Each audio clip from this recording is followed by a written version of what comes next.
tawa ei. Kea pratapu ki pahu e ahuni, ka toanga ta me malani mona ki tau praho ko. Pratapu atu ki ngai tōnga ka toa pe ton te au atu ai ai whatapua. Pratapu atu ki he ngai lakanga ma mai tōnga i he o pe. E tuku mua ki tamata e tau proklama maalari o i hoa tā koe.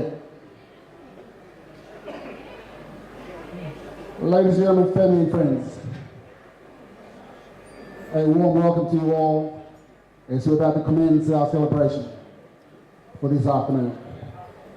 We're about to start, and I can only ask and request for your attention, please. Vokosia taimi kamata e tau proklama o e hoatani, ho e tamo kainga, e koia ko whenga mali ko ini, e u tau hangareba, o anga whenga mali ki tau talitali le rei, ai tāhine o gōna e kātoanga o e ahani. Ka mai whamalohi ke te ia i he neui moui kone whai, o whatatai mai ki tau tolu, i haua whakoa koeni. Neongo e tau wheao pa mo whikuki, pa mo whikuonga whainga tāani. I kindly request that you please be upstanding as we're about to welcome the lady of the hour. Kore au ki hau ikiwa mo e mātanga mo kata whamimore o mea hake mua ki o lunga. O taritari le rei, ai tāhine wona e aho, rea koe tau kātoanga whiawhia, i hono whakalangangi ai ngā ulara mea kua ne whai, e whiawhia ai whonua whamiri pia mo e siasi hono katoa.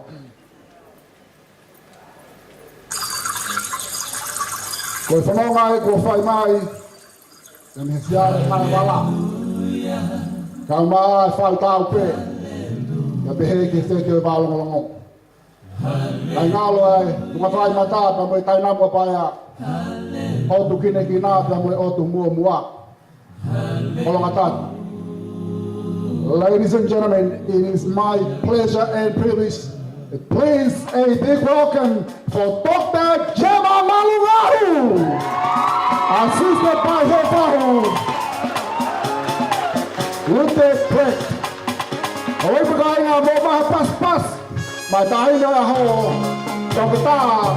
Gemma Malungahu, Papa Maya Hamafahu, with the plate.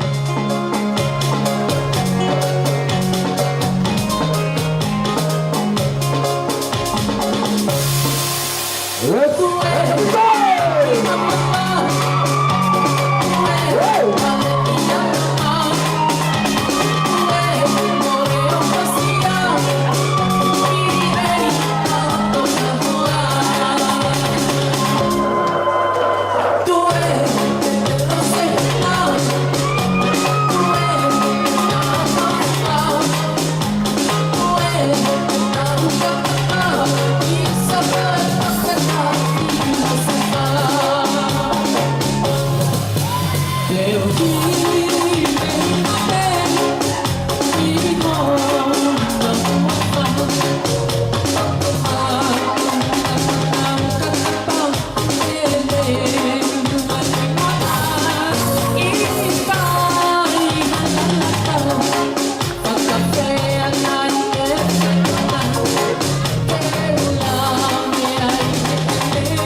Kamalo atu mo kātakia mea I whakilalo. Koini kui heni ai tahine o aho Dr. Gemma Malungahu. Ngoni peho tau tala koe aho nia o vare ia tama. Me whapunonga mai ia o mātua ka mai toenga o family. Ka mōni e tau veape ka Afrika. It takes a whole village to raise a child. Ne kai ki whangafua e punonga nai whai e Gemma. Nai taua e pōpō ai ngā mātua pia moi toenga o whamiri whanua pia moi kainga. Koini koi heni ai tahine o aho, o whamati mo tōlu koe tau poklama e hani o glai via ki he ngalupe, courtesy of Tonga Vision, Mr. Paula Moimoi.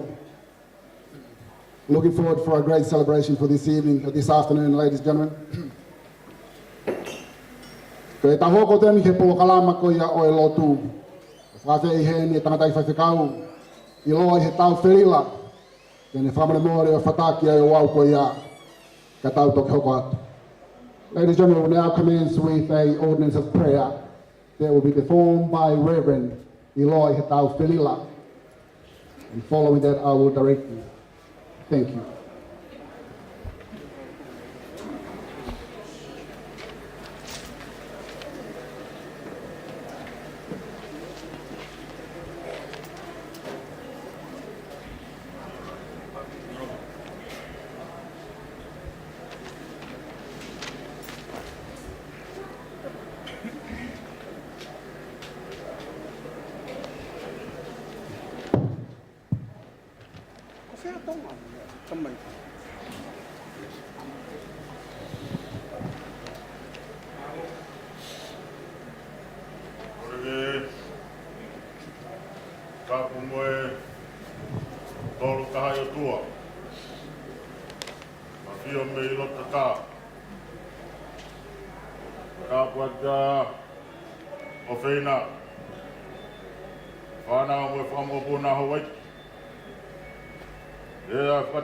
Stay.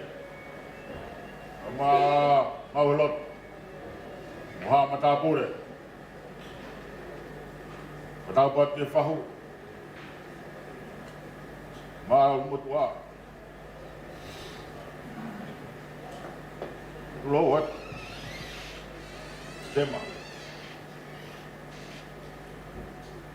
Tumbo ke ufangat. Mau ingat sekau. Sino tua, ai kau ke kau he whatamia koe. Mahui ngai whekau whakamore lahi a koe. Rongo mātua kau mai whahu, tahine, hona ho. A tāanga moi mutua ni, e whai ha tau lotu whakapita. O mai ha awhai pūre wahi punua. Neongo, o whai e whakautua. Ano lau maari e, o kwa whio hoi. Whai ha tau lotu. E tau hewa. Tolunga wholo. Mā walo he mi. Koe mi tānau nau.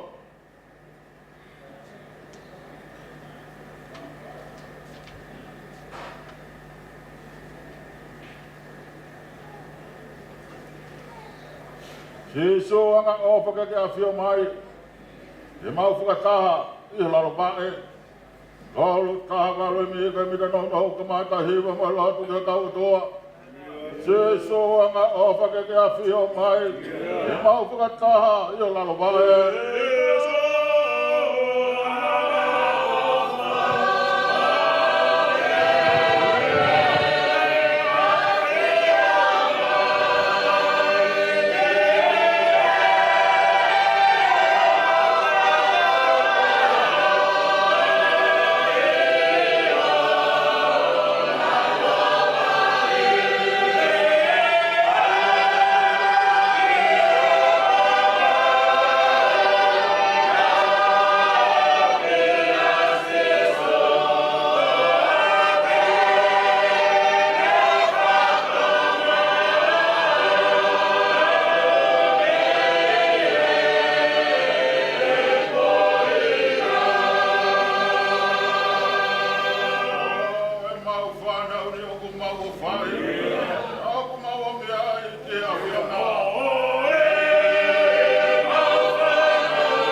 sa me te ka. Mai ka lau mi hono o furuma taha e vesi. Yono o furuma hiwa kunga. Ai au ke anu lau. Teu, whakamaro ke te koe. Kua ke ongo iau. Ke kua ke hoko, ko hoku whakamo ui. Koe mākana ri a ke he kau tufu ngā. Ko hoko ia koe whungani maka o e turiki. Koe ngā ue e ni ashawa. Ia koe mea whakaofo i o tau ao. Koe aho e ni kua ngāhu e shawa. Kau fia bia neka ai. E si hawa, kua kore kia te koe. Ia ke whakamo uini. E si hawa, kua kore kia te koe. Ia ke tuku mai ni ai monu ia. Monu ia o hau e wawha si hawa. O mau tāpoi kina aki mo tolu. Pei he whai o si hawa. Koe o toa ko si hawa ia. Ai a kua ni whakaha. Ai mama kia te ki tau tolu. Mo nono. Ai whei lau aki a ngā iafo. Te ki e ngāhi nifo. Ai whei lau anga. Ko koe ko hoku o tua. E teu whakamaro kia te koe. Koe ko hoku o tua, te whaka hiki koe, mu atu ai whawhitai kia shawa, e oku whangalele hia, koe uhi oku tolonga ta ngata, ai ne alofa. Ngai tami ai, whai a tau lot. Tua, maf, mau, mai, hewani, ai awhiona. Koe mau da mai tai tōku pe tai ngata aho awhio. Kava, ani lahi. O koe me o mau eiki. Ea ko koe me au mau o tua. Koe tau kotu taha koe ke lerei. Koe tau kotu taha koe ke mafi. Whaki anga koe o lau maari e maonioni. Koe kamata anga koe e mohu i ku taingata. Nofo anga koe o e ngahi tau tangata. Koe mama koe o mamani. Koe mohui anga moi monu ia anga. Koe hufanga anga koe ai mea hono katobe. Nofo anga koe o tau tangata. Tala mai nei te ke whakafuafua e ngai langi pe tanpau e ngai maunga. Ua fuoroa me a whio a shawa e a ihono a whionga. A whio me a whionga koe hau ki kai ke toi riua. Koe tau e sile riu kai ture pe mohe he aho pe moi po. Ko tua e praha me a sake mo se kope. A whio me a whionga koe a tua koe. O e klohi e moi masiwa. O tua e mālohi mai vai. O tua e mama o mai of. O tua e whanu mai maha. Whio me o whianga. Koe o tua e maani honi. Lawe e whanau e tangata e keina hanga ia o e whanua. O kua o whia ko he ngai slafi mi o e talawha. A tu e ngā hosi te aloto hangi. Hune kau angela o nau kalanga. O ku maani honi. O maani ani e shawa, koe o tua koe o ngāhi kau. Tala mai ku tālo ala kau mātua te kau fulu mawha. O ku nau reaki o ku tāu mo lamina e pekia. Te hau e whawhetai mo e whakamaro. Te hau e langi mo e nau. Tāu mo lamina e pekia. Te hau ai kloia. Te hau e marohi. Te hau e mafi. Oku tāpu haho huawha. Nā ke whora mo se tālaki sile. Ai hona uri mā ke hona koto. O wana nau taku ana e huawha o sia wā. He kai huawha ia e tamai tāngat. E o tua mafi. O ako nāki. O whakahawha. Whawhakai ko huawha kai eiki koe o e merino. Ko hoa pure. Hau ape maani. Tala mai ku auni uhe langi ku whawhala pe tāwhaka hei universe ku mau aunu. Tala mai ka mau ka ai heke kapaka ue pangmuki pe mau waka henga ta anga helangi. A whio pe a sopa ia. Tala mai ka mau ka taka he mau kohenga pe mau hifori he tesi. E tūnga wa ai aho mau uru. Whawhala ai tala mai ka mau ka i kuna e taure rei. Mau e whakapoe, mau e api mo e koloko hewan mo mo tangata. Koe a whio anga ia ho mau kotua. Ia wa ko ho mo ai alo whao kai malau he tangata a whanu ke mau e whakamau po. Tala mo he pēne reke e whakatata he mo ngata hanu te mutu mo moana tai ahanu take. Ia wa malo pe alo whalahi ai a whion. Malo pe hano mana tua mai kau vai vai. Koe an ko ngai alo whae. Kai lau e toko taha mana waka nai motu. Ria ki mai hoa tohu pētaha nai whakatupu. Haere mai e whakamasipe siwa hanga inga kai oi mano. Kani whakaki ki siona uma ai whanau ai tangata. Whanau mo ia, hono komi, he aho pia moi po. Hala mai nai, haka he mau ngambea hifo he pere. Nai ia pōpula nai whare haki. Tala mai nai anu hea, nai sipi, pea ka pe. Kai rongo pe he, kosi ane o wha. Whakawhanai nane ilo, ai whanau ai tangata he tua kolo. He mata e tau ai sotia loma. Haka tau ai siona waka kai tawhi mea e toto mo e vai. Vai fufuruanga, vai vai oro. Hala mai nai whaki ahano sino. E whawhanga ai ho mauru rau maari e. Kau huka mo i o kutanga. Ia wa, whakamore more ala aga tuku moha kai mau hufungat. E roa whakumi mai mo e whera rau tātua tahana e whahepi nisi olo tolangi. Ia tā mo e fuha potu he whaitula a.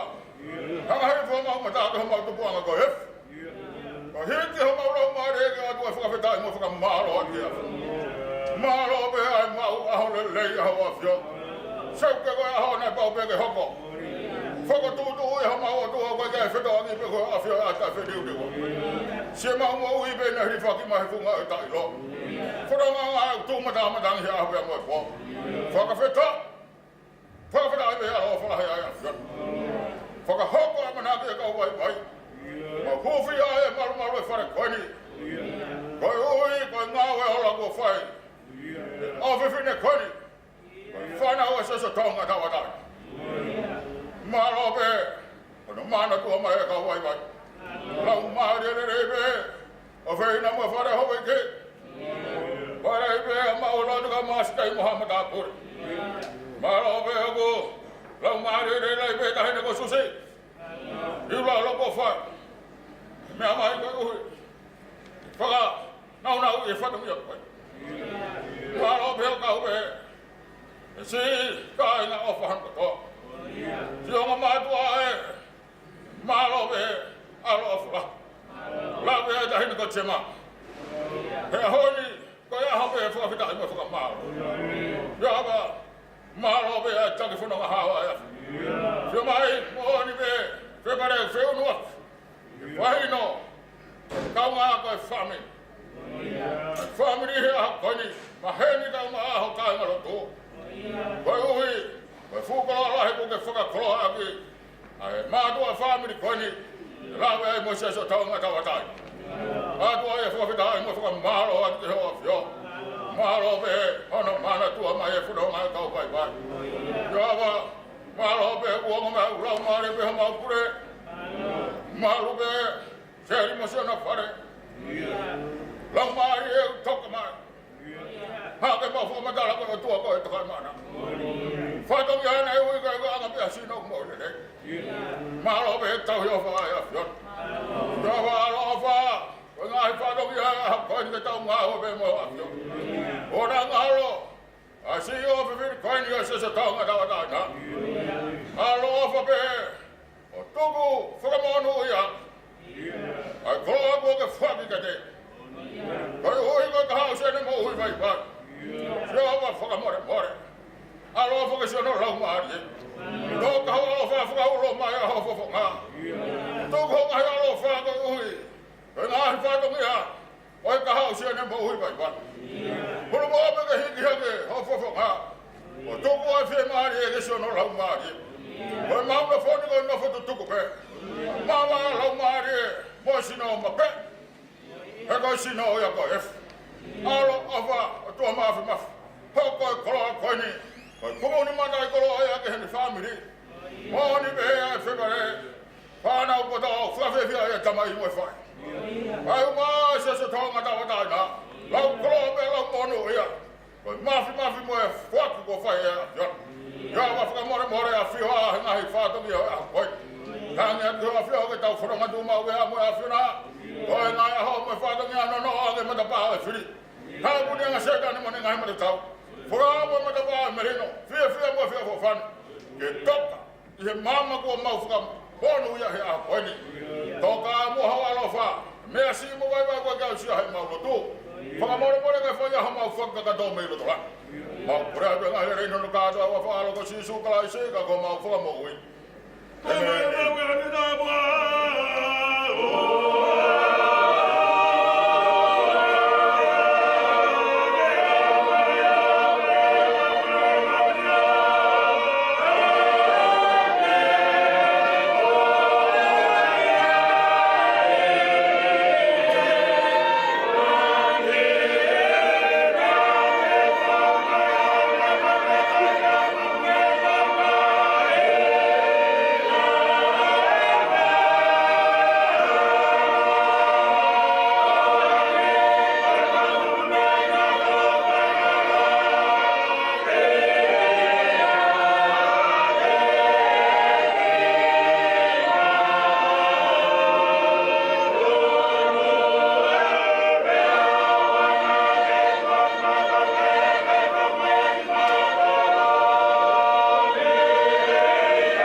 Gemma mo Latu mo Kava do na hiri vai da bota nata. Amen. Malo.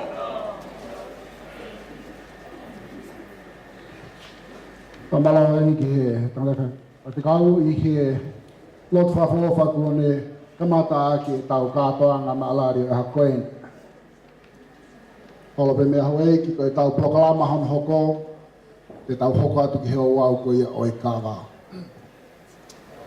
Ladies and gentlemen, to our non-Tongan speakers, we have heard from the Minister of the Word, Reverend Iloa Hetaufelila, with the first part of the ordinance of prayer. We will now proceed with the Kava ceremony, which is the ordinance of Kava. And for those of you who are not aware of the Kava ceremony, today's celebration is a celebration and a ceremony. A ceremony within our Tongan culture is not completed unless it's actually sanctioned by the Kava ceremony. The Kava is a significant part of our culture, which represents our ancestors, our sacrifices, and who we are as our true identity of Tongan people. Kaya ko rea te ngā tōnu ko ea nau kāu I hau wāo I Kava, mō kā tai whamare mōre mai ki panai. Kaya ko rea te mātanga mō te mai muha paspasi mai tāhina a hoa Dr. Gemma Malungahu. Ngā ue pia moi whela wau, whakahawa ko Spirina ka mā ke repi. Hongei ko lotu ko nei whahi tai te kau, kai te ngāta pēra whiwhia loto whare o whamiri. Ka whiwhia ai loto whare o CRC. Pea moi whanua. E mea au tau mau kune langa ake tau nofo. Ka koe mea au tau whoaki o kune langa ake mo ui ai kakai. Koe mahui ngai e tau whai hanga he mea au aonga. Whaniri pa mai kai ngatonga. Ke kai ke ngāta pei ho tau lota whare. Ka lava ke pore ai e rua o tupou ka moho iki. Ka maa si tainga he tapa ki hipi hoi ope. Korea ke DJ Kataki. O mai mahu I whaske whanofo mai aki e tau teu koni kātua mau au e Kava whamre mōre.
e tau whiawhia me tau maa whanā kau whawhine. Mōni pe lau e puna ke koe aho e nia utu longoa. Longoa he kui ai ku whai ai kātoanga. Koe sika e ta mihi siare hae wala. Tō i hakau tapu pa mui whau tau pehe a koe. Koe ia koe kamata ke mau e tau whanawhanawho. O whaambeke ki i whatawanga te mea kore ki motoho i mui kainga. O manatu mau pe koe tau ngahi. Tōnga ko tau pe whahi hai kātoanga me hawhanga pehe ni. O ku awe ai Paula Moimoi i heo pe. Ki māmani kātoa. Mōne lau koe puna ke. Ki whia pe ke tau heke, kai heke pe he ngalu. Koe ai tau tangata koe ni mamanaki na whahoko e o wau e Kava. Whihai te haa laki ni tau wakai he ngai pōkalama pehe ni hono awe Paula Moimoi i heo pe. O te moto āmu toke whihaa laki. Te koe mea katoa pe u tau wako ai. Koe mea umahui ngā, koe tau puke ho tau ulunganga whawhonua. Talai ho tau tonga, mea mo e tau whapae ai i whunua murin. Ko whaamu peke tau ngau eke mai kā, ko hea peke ongo lerei ki he ngau e koe a Paula Moimoi. Lava ki mea mai kai aho eiki, pea ngona mai he whaamiri pa moi ka inga me ngai tapa ki he oi ope. Malo.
mafi.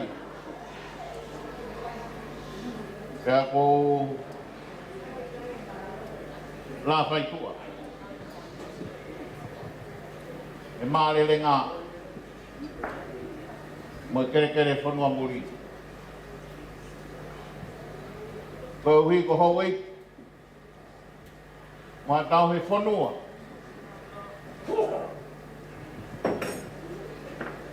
E mo kāi ngā tonga ko toa pē o nā uho ake mōi ai whanua. Kuro watu mo tala apu.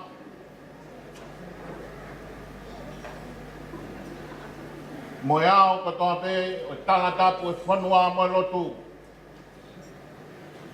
O mātua aku whamore more atu. Koe ahon, āsi ngā i kere ke he. Mo e tau wohi e mea ai hau e ke whanua. Ke whai a ke whakakato, ai mea ai lau ware. Tala haapasi ao tua, e mo atu ke tau aapa. I he moru maru mo e top tapu e whanua. Koe uhi, hono moru maru, o kore atu ai hawhainga maari. Ke hiki ake whanang koeni, o e whakahiki tama, he nai kai ko hamea ai tangata.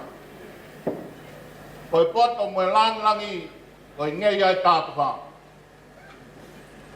Pea tuku mua, te ria nā tau laka whakatua, ka tau paki halo te rie, pea kehe ai alunga, pea tala ha taf maru o ha mala mai ka hau. Ka kou mātua ki whamore atu, mahai tā ue whiewhia, on beha mau whainga maari e mau whakakato e o wau koe ni. Whakahiki aki, ai ofe whine koeni, o afe ofa ai o tua. Tāpua mala o i ako, ni au sia e whakalangi o i houan. O kore atu, mo whahape ha whiewhia, e pas, e tau whipe e moru malu. Ka kou whakamore atu kou hiko i ou au. E whaata ke tau ngao e atu te ai o wau wana lama. Ke, kono moru maru ke tau tauwhitu. Manatu tau whai he whanua muri. E he kai ke tau kei omi e kakato mei tonga. Ka koe haa e kakato e ana lama. Ke he ke whai he loto apasia. Ka moi ngei ai tāpuha o e o wau e whanua. O whamore atu. Ka tau kamata e ki o wau. Api halot, tau tomua apa sia, e ao e o tu. E tau lot, ko tua mafi, ko e tāpu haa e awhion. O koe nā ke whau whanua. O koe nā ke ngāhu tangata. Aho e whao la me i whanua. A koe mana wana e tafu e he awhion. O ku mau hiki si, mau koloa ia. A ku tala he whora, koe nau a e awhion. A more tāpuha. A whio mai ki he oa e whanua. Mau hanga to hapa i ki he awhion. Koe whērau nai whai he whunga kolosi. Koe moi hu man kato. Tūnge mau hura. Ka mau whakatau wholowholo. A whio mai whakatua. He koe tua whailakanga. Koe ngāu e o la koe hiki pe e whanua. A koe tāpuha e awhiona. Haere mai hola maari e maari o ni. Waka o he ngāu e si te mau whai.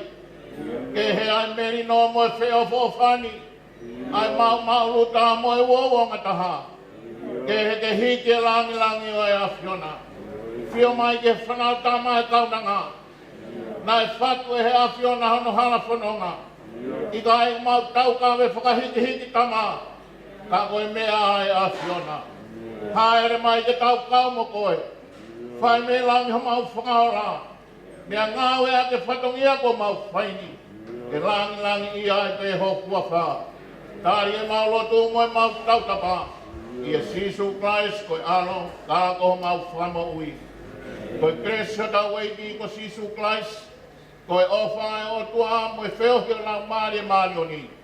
No foi e te mau tolu kotoa pe. O whai te ke taingata. Amen. Tai e toka Kava. Whawhetai e whangapua hula.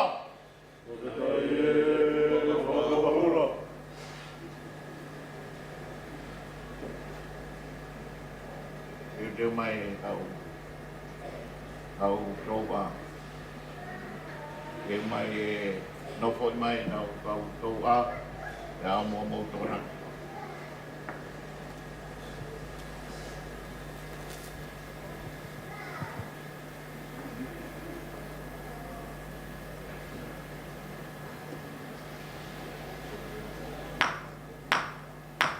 Tawai maha Kaaba.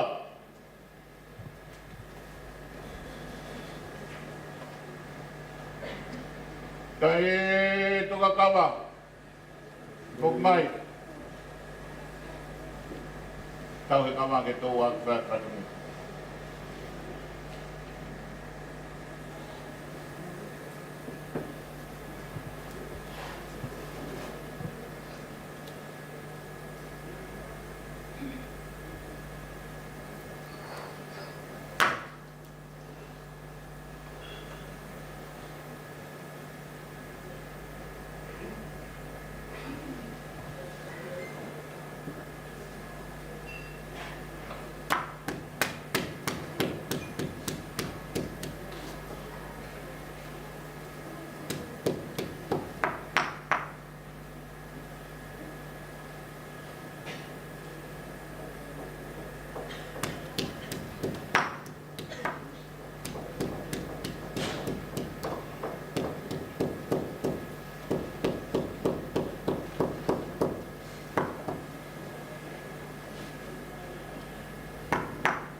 Buat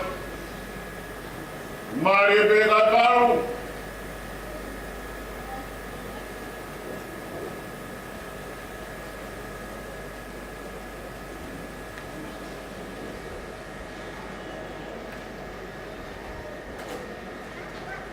Kako kimowa. Ya, we have a wife. Boy.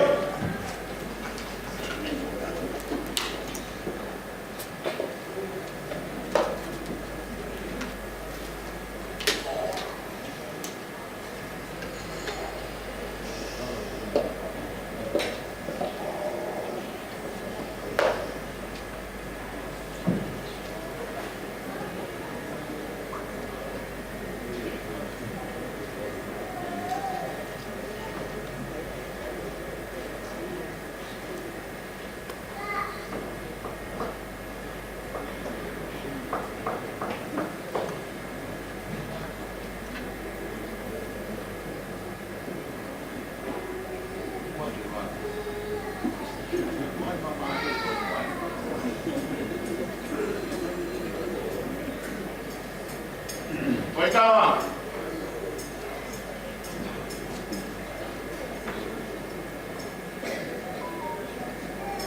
Kava vai.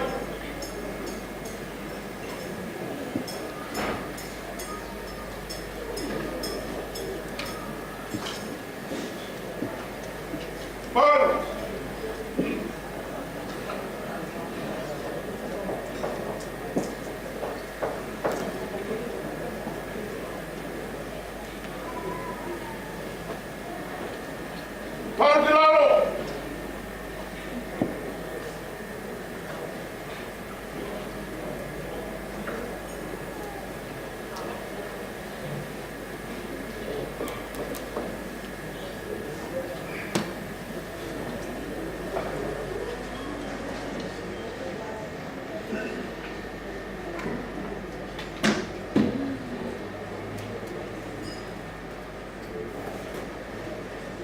Tui.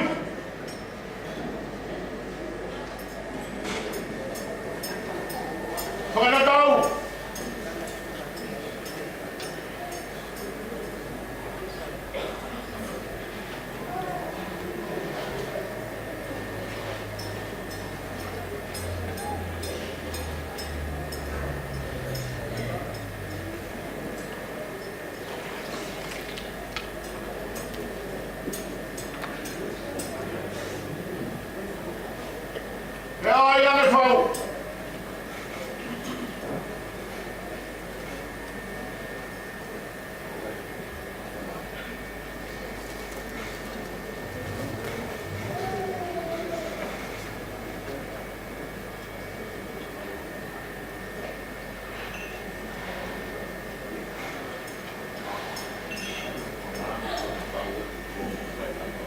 Tabu, Moimoi.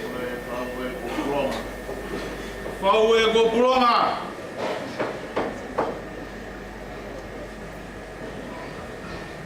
Kore ke u hawa dumbo he. Skei. Ya mo pangai. Ada jauh. Ke fai hamanak.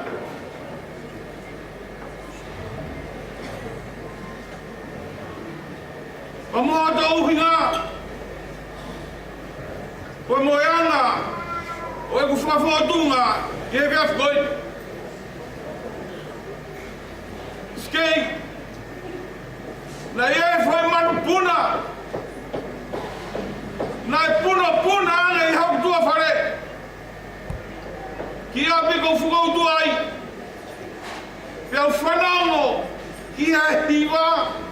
Ya moe pa e he, koe kala noa, koe whekumi, ai kama, eka ki hene whae, koe haemea, te ke hanga o whakakoa ki au, koe uhi, koe fu mafi, kua toi ho taloto whare.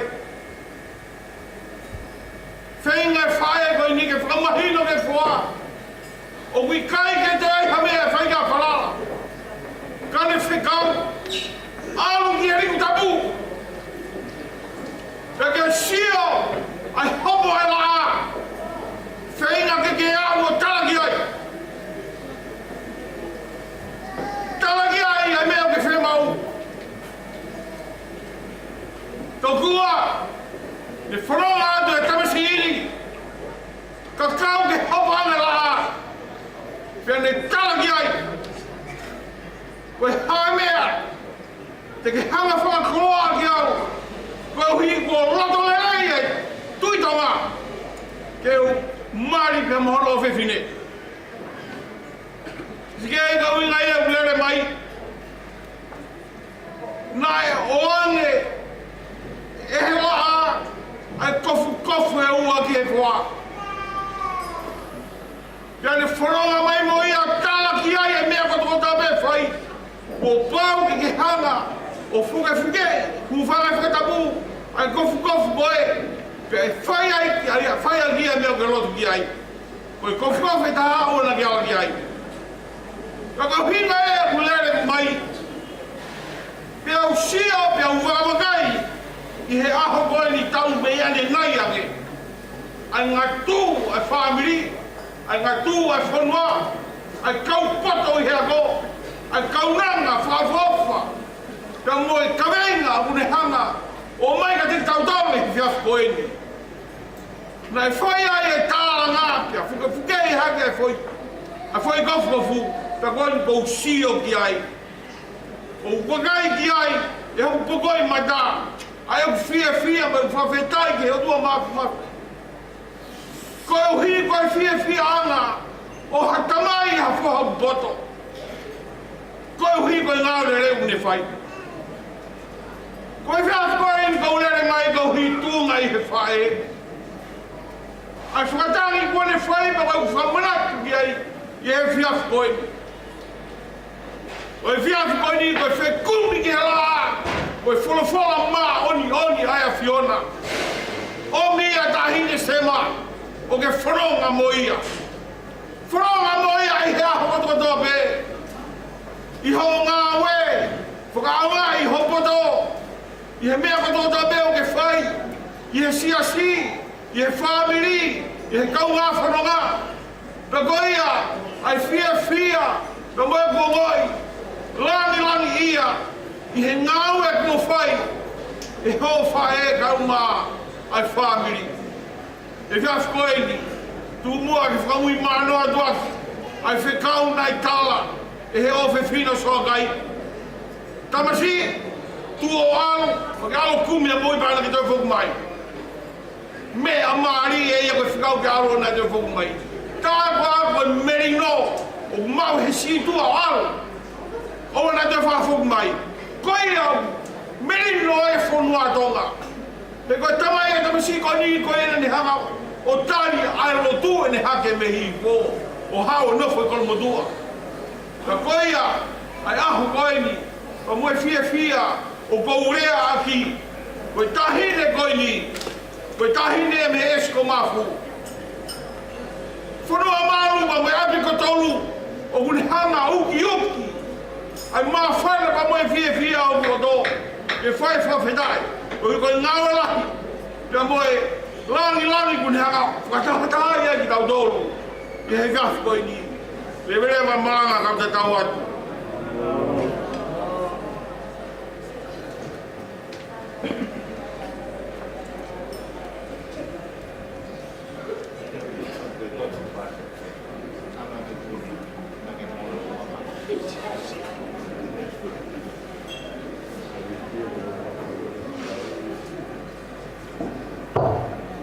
Whatapu, a whio e o toa tau tolotonga. Ori ki uwhanga e talamalu e whenua, pa umai talamalu e lot. Ske, whakai. He ki e si o mau he lotu. Aho whakakoloa ai. Whamili. Ai maa whenua o lotu. Ma amo ma oni ka kawai tau au no fo muli wen wa le o mo tu a ke fai fa malo ia e ma fa na lo to ma i wen na polo i milangi o nga ko fe fine wen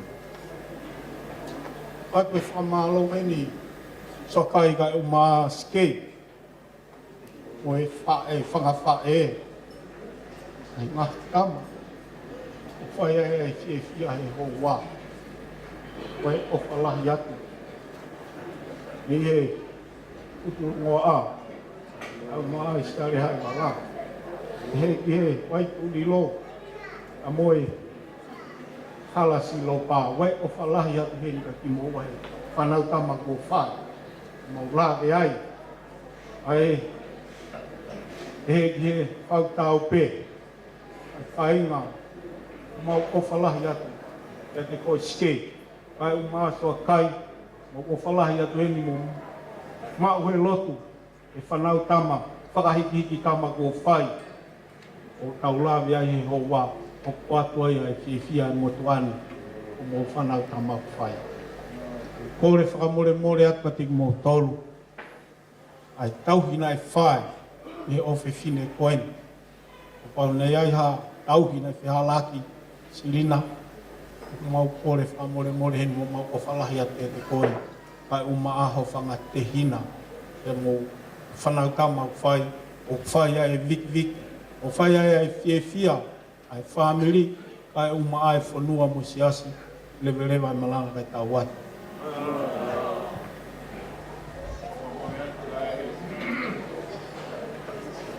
Mai whahu, hao whono.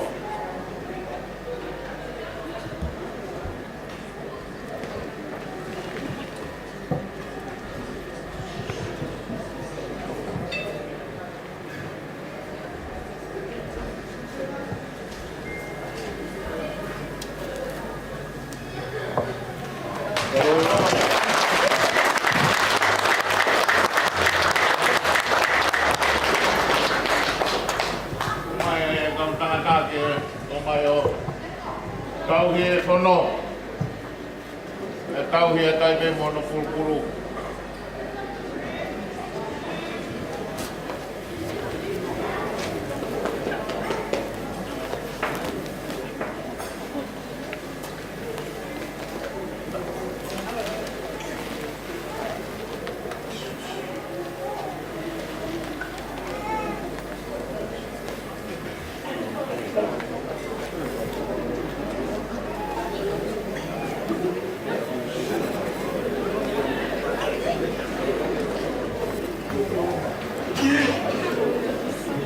Ela o Moimoi eu.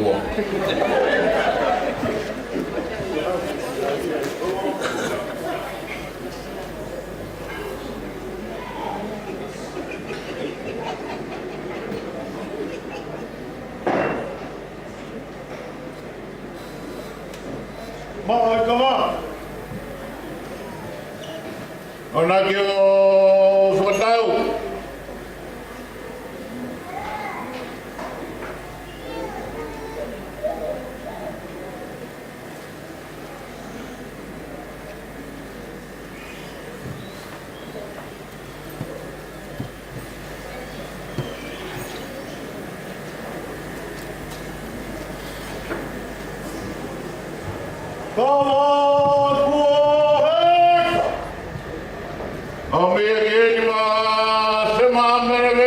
Malungahu.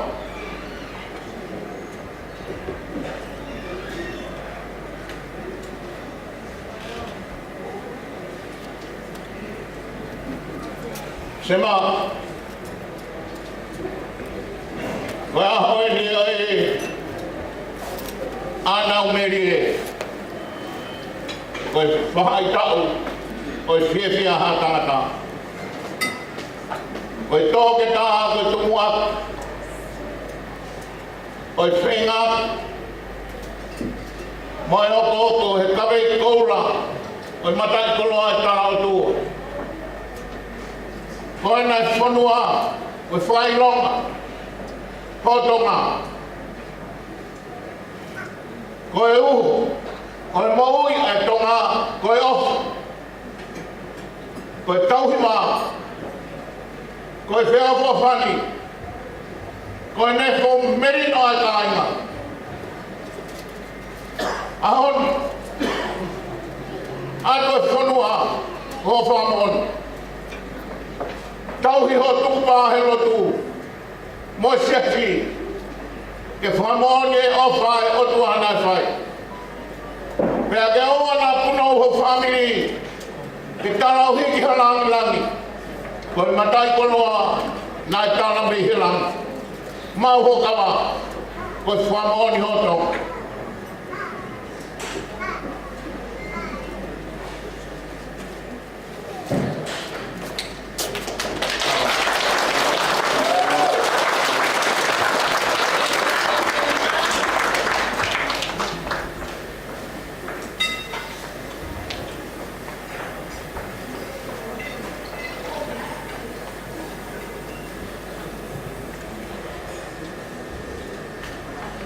Kava!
Thôi Kava, kalau tu, aku yang mata Kava, gue ngate Kava, no Kava.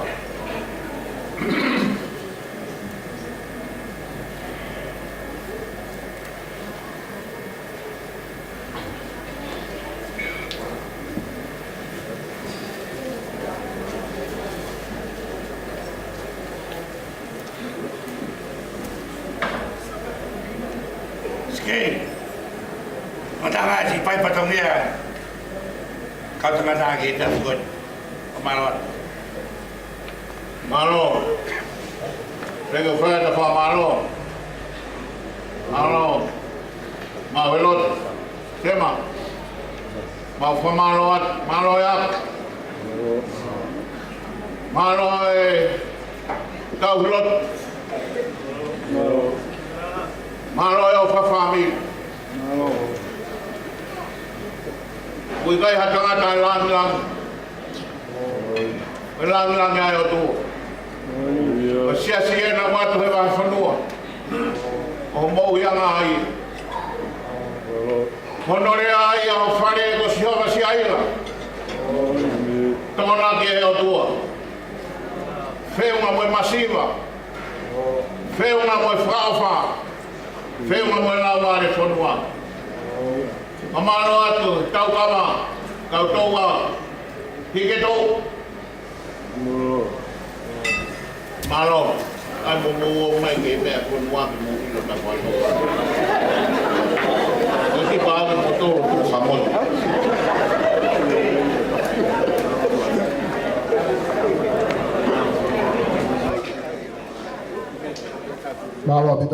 skei ka ma ka tangata DJ o mai mo ki foi fasi fa ma fa na te ma tanga ka to ko ko te malo.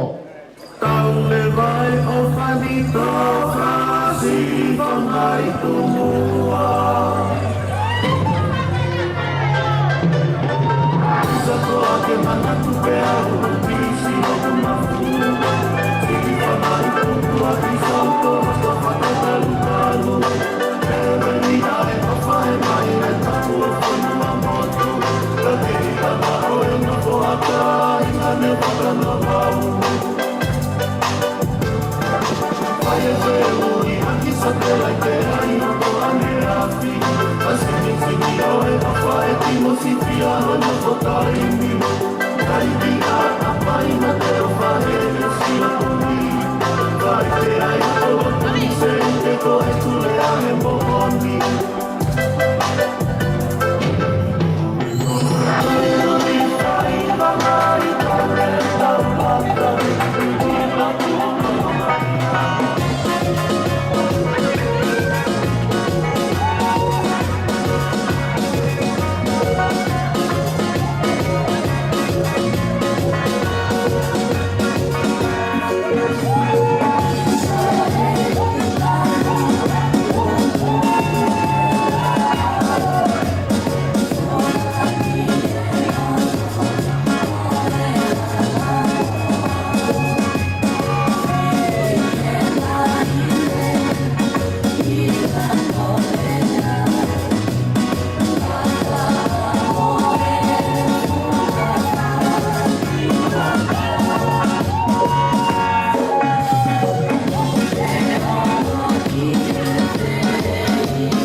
Maringa pe tau whiwhia ka whiwhine ka kou whāmu pe te tau katangai te taimi o kene play ki tau tōu. Whāmu pe te tau kalere poka maa whakatatau ki a se nika koia te pe kāpasa palau e tau kātoanga malari a hon. Ka hini pe ai i katangia koni kai tā e kamata rewa e tau o wau whakamofo o e tau Paula ilo, e vai maumea tahoni. Mukata ki pe te whahaasi pe ki mo tau hua te ngā hingoa i e tau te kire mua. Ladies and gentlemen, we're about to commence with the seating. As we're about to begin with our meal for this afternoon. And as I called your name, I would kindly ask that you please make your way to the front table. Please.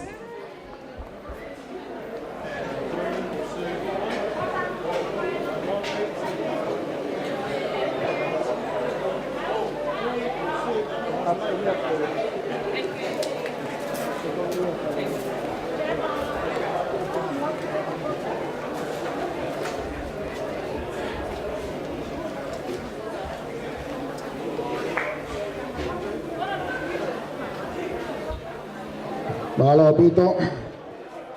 Semua moro beho iki ko manaki ni kamata e tau pokalama whakamawhamawho e aho. I he tau te pire mua tai kamata ai tau maumea tahoni i o hawai ki pe lawe ki tau tōu toi ngā o e whamiri pa mo i kai ngā hana katoa.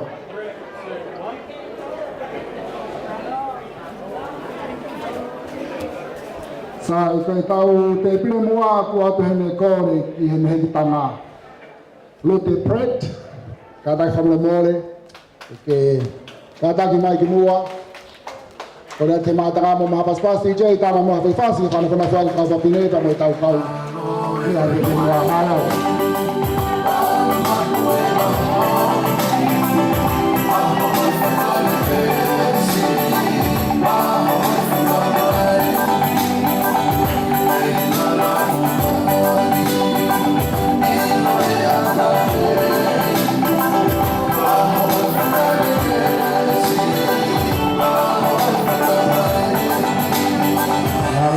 Malo DJ, kore atu ki he tangata i ki whai whekau, i loa he tau wherila, ka taki mai mua i te pere mua, kai tau pukalam whanakona who. Malo.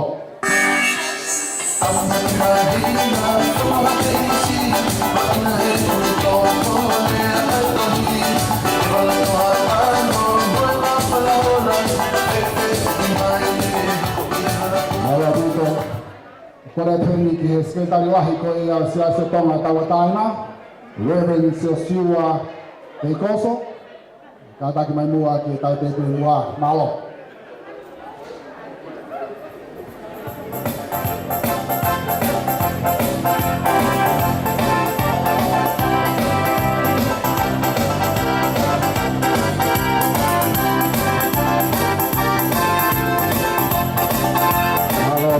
Malo DJ, kore atu ki he whai whekau ko ia a Gemma.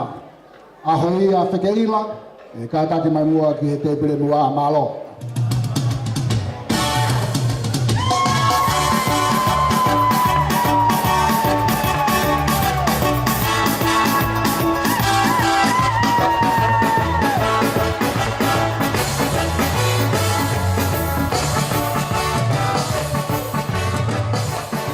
Ua koe tau whāwhalalangi o aho ku whawhea tuheni a tāni halapi api.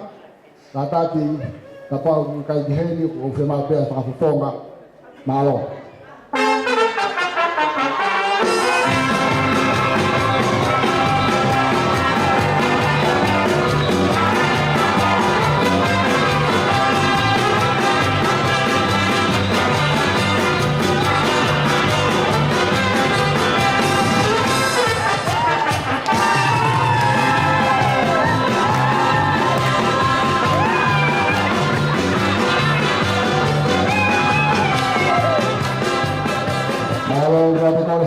Whai whekau, Reverend William Whetu Tupou, ka taki mai mua ki he te pile mua. Kamle mua.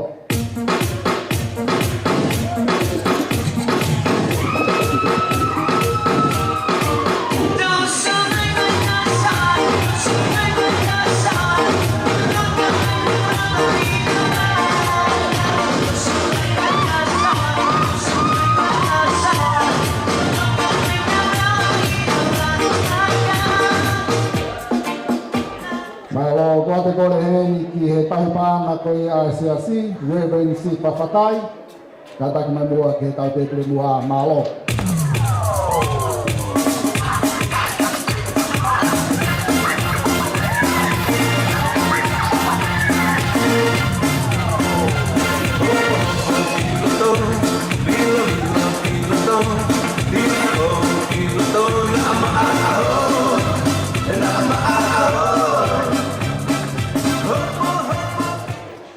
O te kore hini ta moe whaka, ki hawe ki o siasi, o whainga whainga, e kata ki o mea mai mua ke tau te pile mua.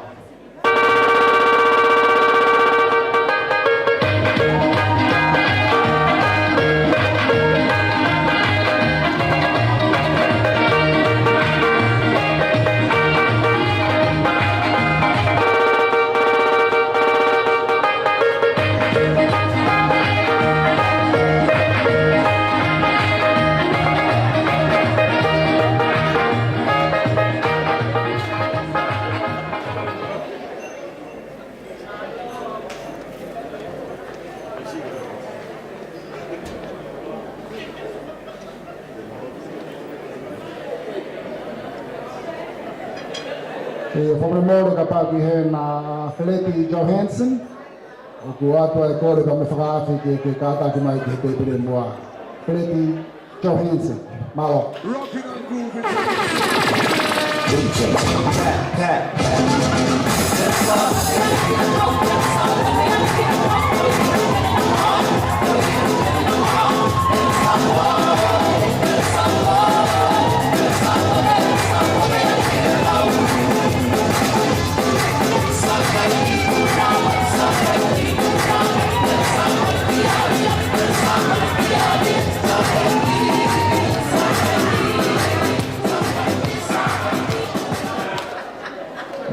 And of course, we have the lady of the hour, Dr. Gemma Malungahu, on his seat. Kora te mātanga mō mai ma paspas, mai tau kau e te pule mua. E mea whakawhiawhia hoi ki makainga. Na ia hau tau tāla, na whakatau tālu tau te whitika mātou kun he lau si. Pa kou tui pēo ku lawei pē skei. Koe tāla nei pehe, koe taha pēa masila mea. Koe honi, koe ua masila mea. Māri.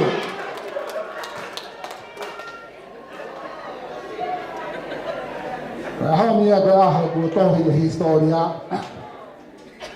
I he ngāua lava mea koe whai he kaunanga koe ni. Te whia ai ai whamiri, whakoloa ai e siasi pa mo e whonua. E tau mo ki tau tōu, whamiri pa me ka inga ke tau kaunga kau whaitaha he maari aho koeni. Fu ngau e lahi eni pa mo e kafa kafa. Tai mlahe mua ni lawa e palawa te api e kau sia ina. You don't have to be great to start, but you must start to be great. Tau nofo tari ke tau toki lerei pa tau hau hau pa tau kamata. Tau whamanatu mahi aho koeni ko pau pe ke tau kamata, ka tau toki mau lerei pa mo hau hau. Koe ni kua māu e tau whanofonofo e tau te pile mua, me te kore heni ki he whaiwhekau, e whai mua ai lotu, tau pe kina e mea toko ni ke ilo ai hau eki, e tau lawe koto ai. Malo.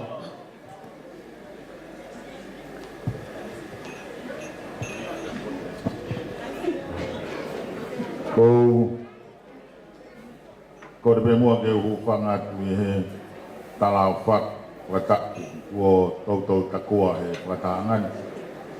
Ai whamore atu e Hawaii kau maske. Mau he lotu hamata pūre. Na mai tahine o nai aho. Mo e Hawaii whaikau. A lotu. Ko te whamore atu. Lawe iwe ai toi ngai aho me ngai whatongia. Tō mua ke tau lotu tō tahape. Lawa bēni, te au whaia lotu, whakakātoa e os te au keres. Te whaia be e tau whiawhia, hāhano ngata ngā, e tau whai ha lawe atu he toko te tau whaia ki. O ia ai whamore whai atu, nā be ko whaia whakasisi lotu, tau lawe i te ai whanonga o e wheito o whanonga i whātangia koe ui koe tau lotu. A koe au whamoremore kai whaiang muha talongpua ke whaia tau lotu. E o tua mafi ke mai i kai te mau vai vai. E tau whetongi, whakawhetai, whakamaro atu ke o afu. Tala mai e puna ke, koe toki loto upe au ngā lahi. Ke kakai angahia, ke mau mo uia. Tala mai o nā mau tui ki mau tolu ki he whirilahi, tuu ki mau tolu i he motua i hala. Koe lotu, whai mau pe, o ana mau waiwa. Neongo e wāwāo whia ngai huu, tala mai ko mau wāi mo mate koe hanga peta. Ai te aha mau malu anga, a koe lotu le rei ai a whio. Ko ia be whai ai ho mau whakamore mo mau liri. Tala mai koe lotu o ku moko te iloia i he loto awhi, tala mai o ku mātu uia i he loto tai. Iawa, whakamore ala ngā tuku mua ke rea, ai whare o elo ne, o ku tolonga, o tai ngata ho ngahi alo. Tukerea ngai tuku whare o isleri, o ku tolonga o tai ngata a ho ngahi alo. Tukerea e whakatahangani, o ku tolonga o tai ngata a ho ngahi alo. Madunga he o ngahi alo whaku i kunai ai ngahi whatongia. O kamata anga, o whakatahanga koe. Mau mamata, e toka ho merino mo ngahi alo o wha, mawhanai ho maulau maari e, ke tau whetongia i a lotu, mo whakamaro, mo whawhetai ati o atu. Malo be ko mau i kuna, e uraki, whatongia o e pia koeni, lava hano whamiri, lava i mohono Kava, koeni, ko whakawhia mau tolu he whamiri, ku te pire mahu koeni, malo o lau maari be, ai tahini ko whaina mohoi. Are idea mafto lotu ka ma aske. Ma lotu ka uma hoik matapure. Ma obe go lau mari rebe ai tahini ko Gemma. Ana ai klo ai koini. Palangi ai mea ofa mo fuaki ko fai soba mau mala de a koi. Ma obe go lau mari be ka palanga sesi. Ai uma si hoai ki tawa iki. Si kau tangi lotu, kau maa ai family hono kato. Mau walolo heni, koe ui, koe mau inga, ai fuaki kua whai me loto tata. Yawa, alo ofa mai. Koe ofa ai kua nima mafola ai family, o teu, o tuku, ho mau loto. Mamata kia e fu, kua moe ho mau loto, taimi e moe kua ngā whainga ta whau ai vaiha. Whai ai tangi ati ho a whio. Pada mai whakamore, whakawange mua loto lang. Kai uha tau lolo mai munu mo i tāpua kia e awhina. Ai ngahi mana fufu e lotu a hau a whio. Ai tāpua kia mo i loto lu. Tāpua kia sino. Whaka, teunga aki. Si whamiri koini. Kai uhi kai ngahi whatangi anga beha sino mo i lini. Tāpua kia atamai. Ange koia mau kato ngahi aha koini. Koe ngahi alo o whai ai awhia. E whetungi ngila, mawai mo e penikoula ai whamiri. Lau kawai ai whonua, naunawai mo e lotu ai awhia. Holo mope, tāpua kisio nau lau maari. E koe mau no whoni, koe nofo tutuko pe. Yawa, tāpukina whakataa mo ki mau tolu, e toi nasio koe. Ilo ai hoi ki, e maa hamata pure, hatak lotu. Mau mamai, ko mau ide ko mau sino.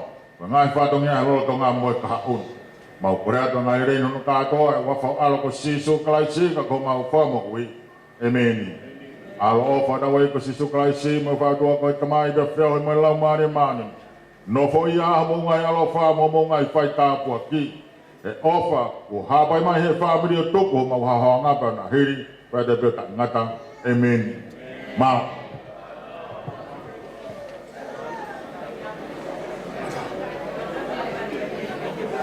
Malo pito whakau.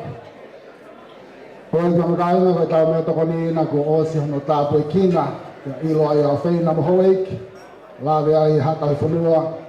mo toi ngoi family pe mo kainga o ko la pe ko ta po kala malo to ma ko ia ai hoa ilo le mau me to ni o pe ai ki vitio hen ko Paula mai nga hi po aki talamonu ki a Dr. Gemma Malungahu ta mei hen le supervisor Dr. Malakai ta ma fo ke toi ngoi family me ai pe hoi ki ko tai whangata ai ni kei whakatata pui pe ai konga lahi o ngahi kawa whanua. Te whiai ki nau tolu si whahinga o whamili o nau whaamu ke nau kau whakataha mu ki tau tolu i he polokalama maalari o e hoko eni o ke nau lava mai. Ke lava pe ke tau whanongoa mo mātā o nau ngahi reo mo nau ngahi fofonga i he nau ngahi pōpoaki e tuku mai. Ladies and gentlemen, the food have now been blessed and you may now proceed with the meal. In the meantime, we're going to have a slideshow of a clip from various messages from around the world. World messages from families near and afar. As we can understand that we're still within the pandemic and the COVID restriction. And those family members were meant to be here, but unfortunately due to the restriction that they cannot be here. So in the meantime, I'm going to have some formalities, some house rules for your information, ladies and gentlemen. The bathroom is actually on my right-hand side, which the exit light. And those who wish to have enjoy smoke or smoking area has been designated outside on the street, please. Pare wha mana te moto hoi koe kainga koe tau I lao pe whareni ke kau mama tapaka. E tau whaamai pe matapaka koe ni hu ki tua. Ki hala pe o pai ai mama tapaka. Koe tau pāwhu mena koe longa pe tapaka tau matau. As mai koe ai ki sign lamu mata koe oi exit. Koe ia koe te moto mo enjoy the meal. And we'll go ahead by watching the clip. And we're going to invite the DJ to play some music e tauhi pe mā whāma ai tau kātoanga. Koe tau mahi whatomia rea, koe tohi atu pe taimi e tō kamatai. So, DJ, play some music please.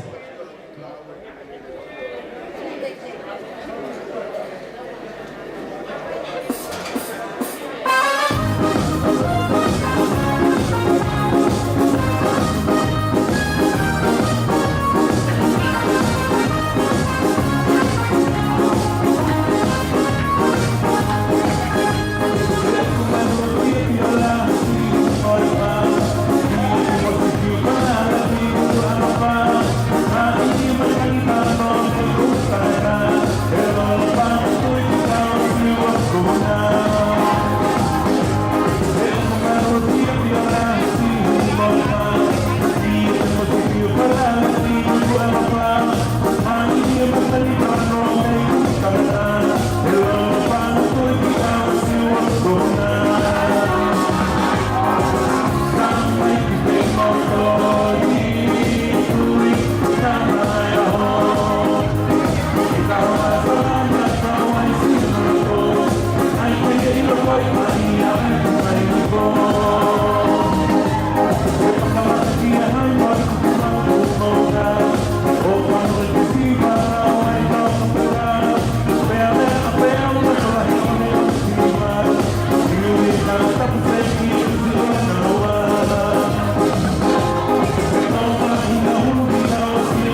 whatapu ke a whio ai o tua i o tau loto ngā. Whatapu ke hoi i moi whare o kau matapure. Whatapu ke whaitukau pure. Ke a heru tope moi ha whaolunga o tong. Whatapu ke ngāhi whamiri ko tope sola moi mulangi. Whakatapu mamahi heni ki he tahine wana ai katoanga whiawhia o i kuna he ahoni. Ko toge tā, Tima, Melvena, Malungahu. Kai a tā, ke ukau atu he katoanga whiawhia o e aho. Ki mua pia o atu ai whakaoan. O ku mahu inga au pito ke u whamahino atu ai uhinga. O e kukau he katoanga o e ahoni. Ko huingoa ko tō tā Malakai o whanoa ko i motu ai nei wheremea hapai. Ai motu koe o ku tuai ai factory lahi taha i Tonga. Ai o ku ngāhi ai mea mari. Ai mea mari koe o e maa. Ta koe tauen e ua furu. E ku whaianko e University o Kalania pia whaitoo. Pea koe uhinga e kukau he kātoa ngani. E koe ki motua au nā kutaki he timi a kau matātao koia he University o Kalani. Nā nau tokoni ki a Tima, Melvena, Malungahu. He neako ki hono mantai tohi toke tā. He whakatotoro ki mo ui, he tauen e tolu ko hiri. Tana kau ko ke tim ko ni e kau matau ko ni na kau ke ai toke tā Aneka Anderson. Toke tā Esther Willie. Ya ikai ko ia be kana kau te mo associate professor Berinosa. Mo e kau matau ke he pe e University o Kalani ai ana mau kau kotoa i hono tokoni o e kaunanga koe. O kou whapofonga atu e mau kore whamorimore atu, to e tā marunga. He ikai ke maulanga atu ki ho kātoa ngā. Ka koe kovia e kovita i mā. Koe taha o e palporema bibili taha poki mo ui ai kakai pasiki he whonuani. Koe toho lahi o e whanki i whanau mo e kakai lalahi o nau puke he whakautua o ko i loa ko e mofi hui mo e mahaki mafu whakatopo e siamu o e mofi hui. I he whekumi koe ni a Tima Malungahu i he ene ako ki he ngahe i tupuanga te whito o e hoko a e palpole mani. Nani i loo iai o ku kau a e paporema o e nofo, e whare nofoanga kohi o whanga whatapu, a e kakai pasiki i he whonuani, i he ngahe uhinga te whito. O ku hangi e ai ha mosimosi a e puke e whanau pasiki kawai mo e kakai lala, mo e whanau tonga, he mofi hui mo e mahaki mafu koia, o ku whakatopo e he mofi hui i New Zealandi. Nai whatongai e Tima Malungahu a e whihu i koe ni, e whai e ne whekumi ki ai ke i loko. Pena ne whihu i ai, e koe haa nai o ku whaitu, ko hai ia o ku whaitu tuuni whakamarimane i ki he ngahin whane nofo anga tā whiunga. Ai o si nofo ai a kakai e pasiki, kau ai a kakai tonga, kau mauri. Tea koe ha whonga, whai tūtūni na nau ngau e aku. O ku te he ai e tūkunga o mo ui i he kāinga pasiki. Na e ngau e hilewa e Tima Malungahu ai whonga whakatotoro i loa koe tā moe maa. Whakapitania koe loa pe ia koe time and space. E whai ai ka ene whekuni mo analyze ko ke i lopi, ai mo oni mo e uho o e pavorema ko e ni. Ne ilo ai e tau tā tima Malungahu, tā koe whai tūtūuni, mo e whaunga no whakahauko e ngāu e ke nofo anga e whanuani. O pure pe ia he toko sii o mawhai o runga. Pea si au pito ke kau atu ki ai, ai whahinga koe whainga tā inga, pe kainanga o whanua, ai o te kupi mo e palporema, o e si o e whare nofo anga i he whanuani. Nā ne toi ilo whauki, koe kainga o e pasiki, i anga o e whetā utu i he whanua muri koe. Oku nau nofo toko lahi au tito he ngā i nofo anga. Ka koe wiko su nofo toko lahi koe ni, oku mawhola ngō fua au pito ai, ai sia mo e mawhiui, mo e mahaki mafu whakatoko he mawhiui. Kai pehe, ko harenga ilo fo de tana ke tokta tima Melvena Malungahu ke mana e o ilo mo ya ko whakaanga te mika i mamani he e ria ko i. I whatotoro a tima Malungahu na ne ilo ai pa ne whatu ai a motoro fo o ke ngā ue aki sa koe motoro koe ni o ku ilo ia koe lolo na aki. Ke ngau e aki nusilani mo mamani kotoa pe. Ke whai aki ai analaiso mo whai aki a whemaino aki mo i pure anga i he whahinga natura o i palporema pe ni o pe kuki pe mo e kainga me pasiki. Nā i tui whoki ai kaunangani ko i mea ngau e ni e tokoni e solova ki ha whainga pauporema peheni ki mo ui. E whe koki mo e kau masinga, pehe ke kau tuku hausia. Tauta te whitu ke whainga koe o nau nofo, unga mai ki ha whanua ke, o hangi ko kai pasi ki he whanuani.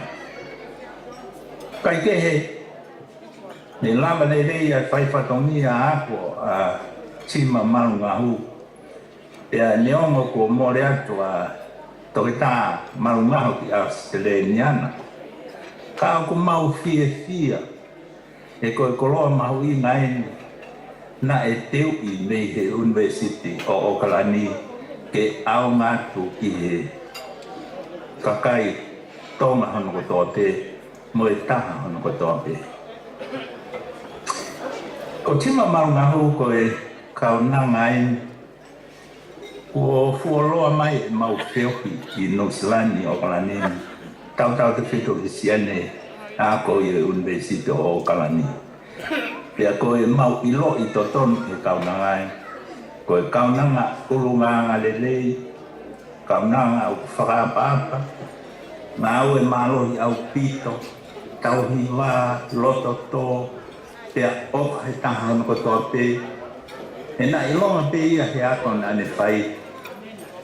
Nā kai he aha mea ia a ana e tō mui kia te mautou tokoni koi ki ai. Pea kai ko ia pe nā whapi pe e ne ki mo ui ke taonga fua ki he ako nā ne whai. Ko whia ia honi ke whakamungai atu ki mautolu i e rea koen.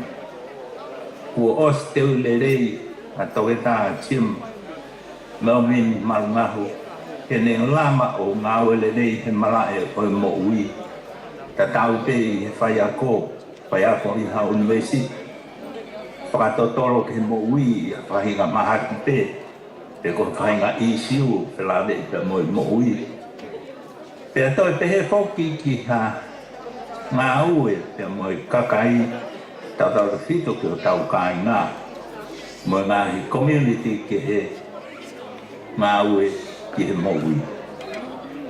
O mau talamonu atu toke tā tima Melvena Malungahu ki ho aho. Ofa ke maua aho ki fia. Te ai kai ko ia pe ki ai ofa mamahe atu. Ki he timpo koen ki a tima Malungahu. Ki a perepi mo Silina Malungahu. Ai ongo mātua. makerila mo tonga wharepapalang. Ko tui ko ang pawirikian nga tau tolu mo ko pe na tau ngau e whataha pe toko nyaki ko tau misi ko hoko mo. Ya ko katoa nga whiawhia honi e tima ko e tau katoa nga whiawhia ko toa pe ia.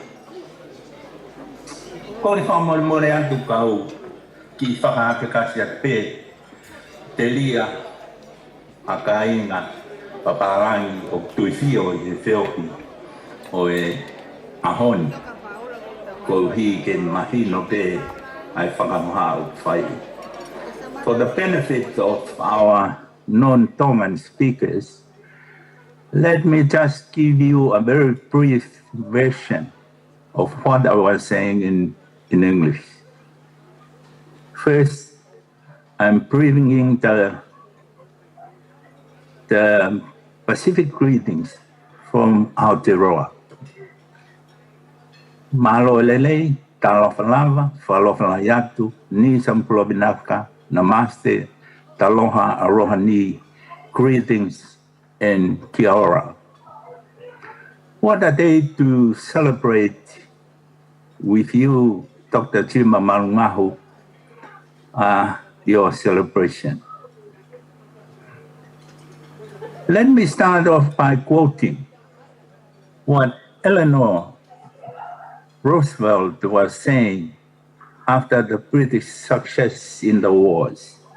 She said, "Those who are successful are those who believe in the beauty of their dreams."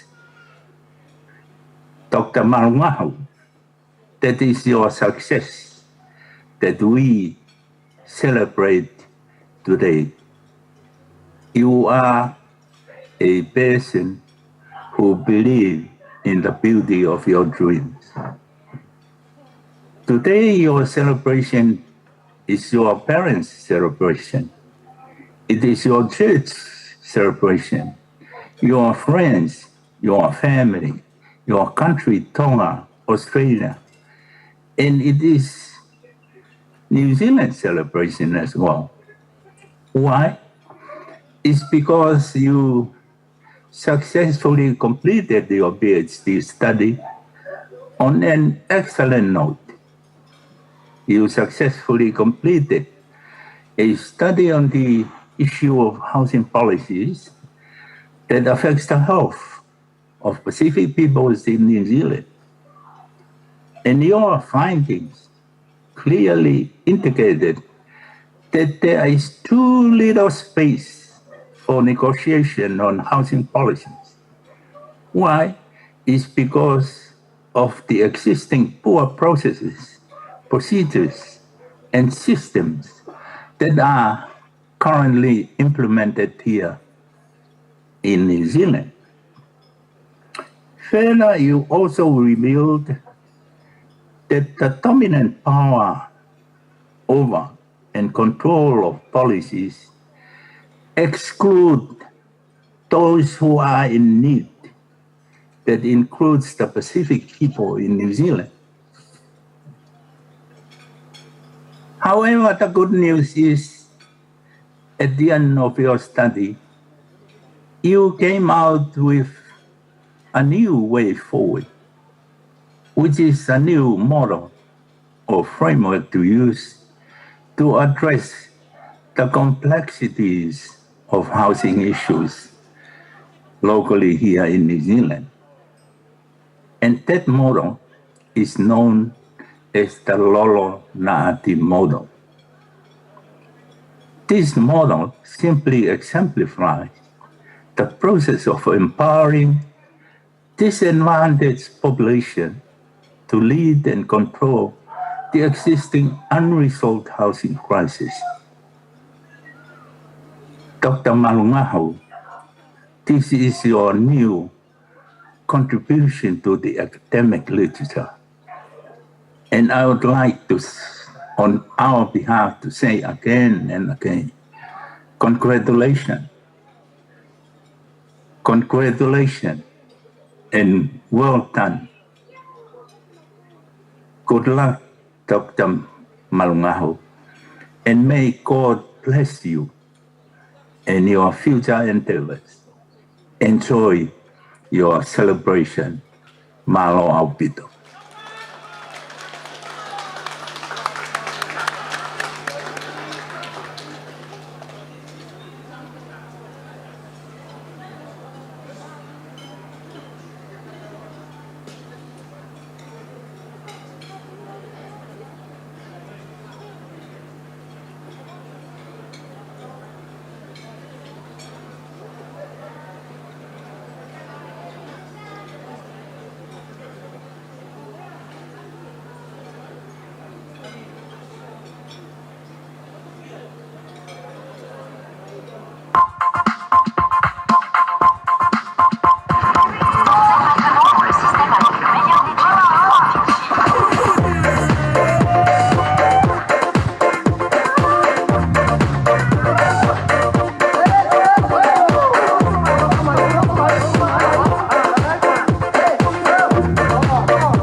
Holope matanga.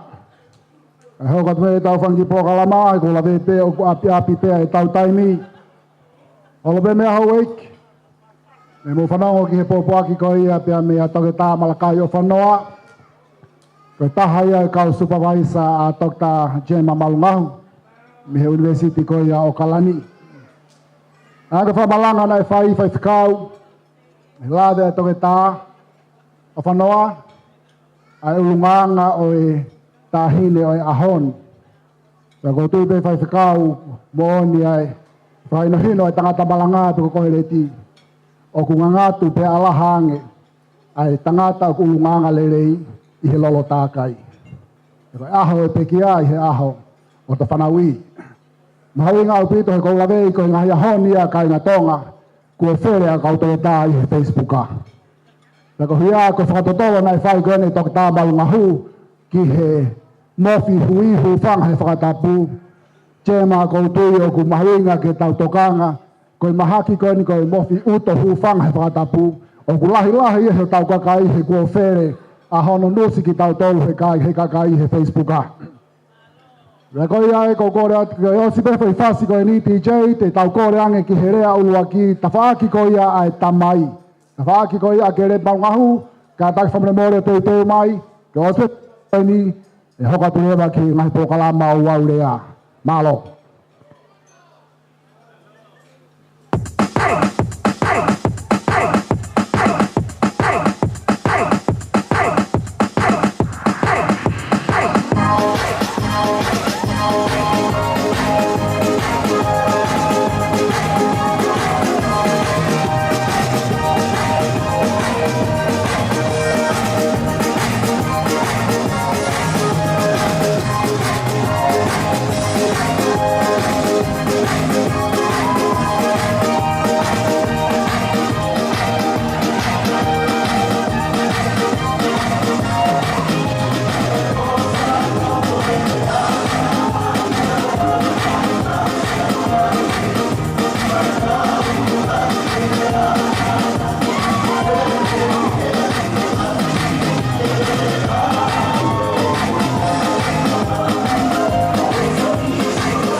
Ladies and gentlemen, we will now commence with these speeches. First up, we will hear from Gemma, Dr. Gemma Malungahu's father's side. They will give the first speech, and after that I will ask the DJ to play a song, and then we'll proceed with the mother's side. Kora te matangabo mai mā paspasi ko rea ua kene aho pe me kawhaki ko ia ai tangata eiki a toke tā Gemma Malungahu. Kere Malungahu. Malo.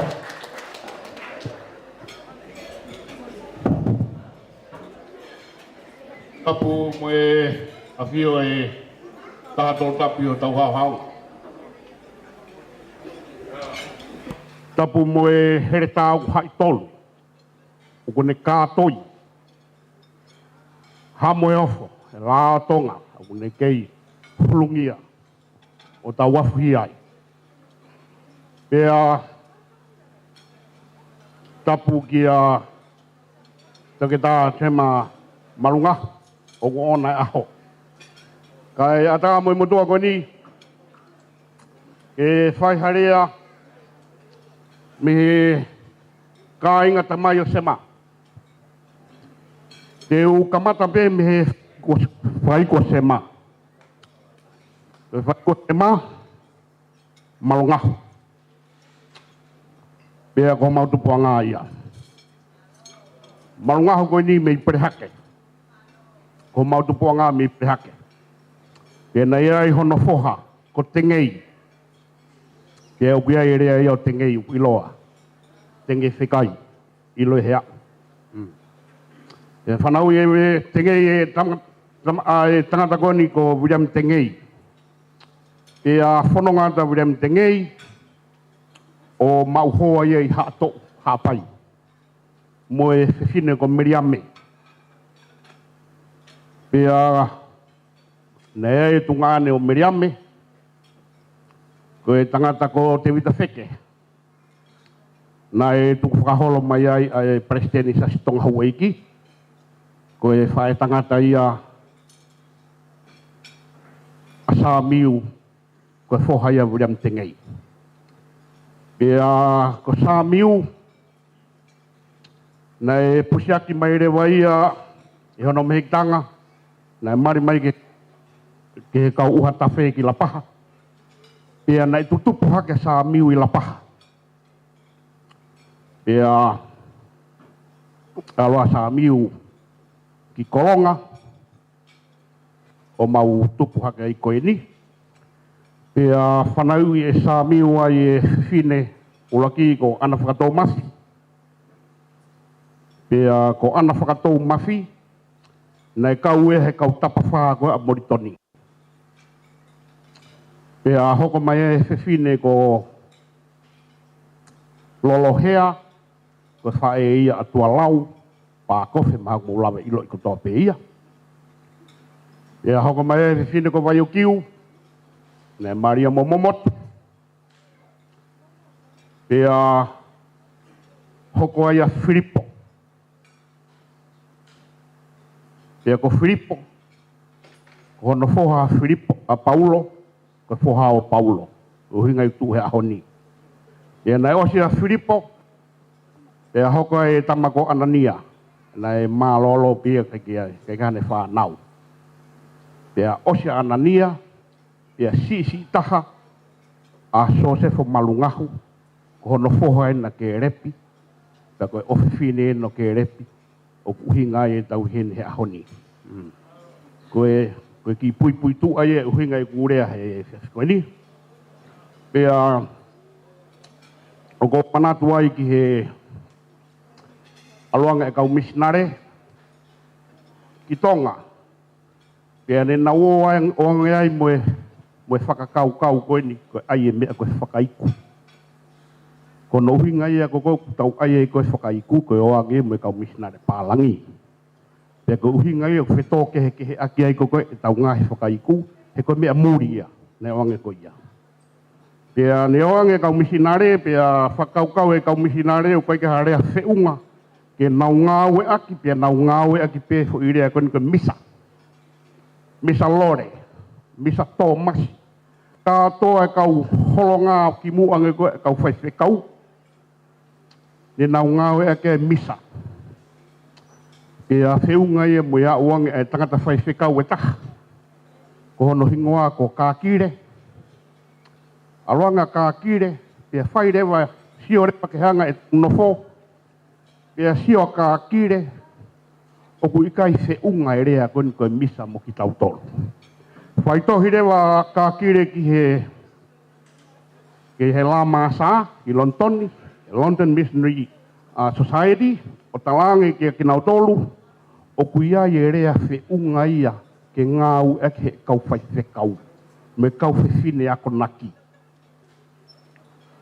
Pea talange rewa e kākire, koe rea koe ni, rea whaka ofa au pitu o e whonua. Pea kono ngata anga ia koe kau misa, na ngata ia misa tō masi.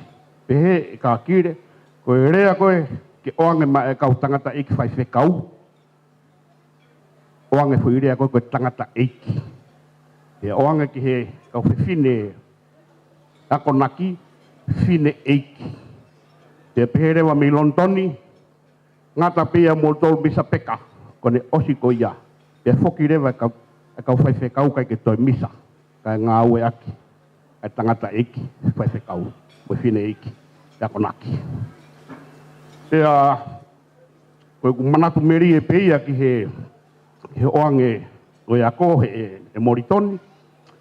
Pea, o ku whamawhana koe tangata koe ko sa miu tamai koe ni a sote fo Malungahu nei kai ke hano lakanga ona he siasi i kolonga katolika kana iei hono nau tokua nei alu ki whare lotu he wha o lotu petu ke alatu e whaiwhekau e hawe e whaiwhekau flanse nei tauhi mai mi lapaha o alatu e ke alatu he wha ki whare lotu o gu lolotonga whai lotu e tangata iki koe ni ai koe tamaia a Joseph Malungahu ne lere tangata iki flanse koe ni koe ne mana wahe koe pehe koe te wolo tako mana wahe bimba kau pātere ia ka lotu o te mupengu tai mana wahe o mana wahe koe tope koe ia ne alua e pātere flanse koe ni o au ki loma o ne whahoko ki loma o koe tangata ia lotu e he wha he pong ko tope pia whai mai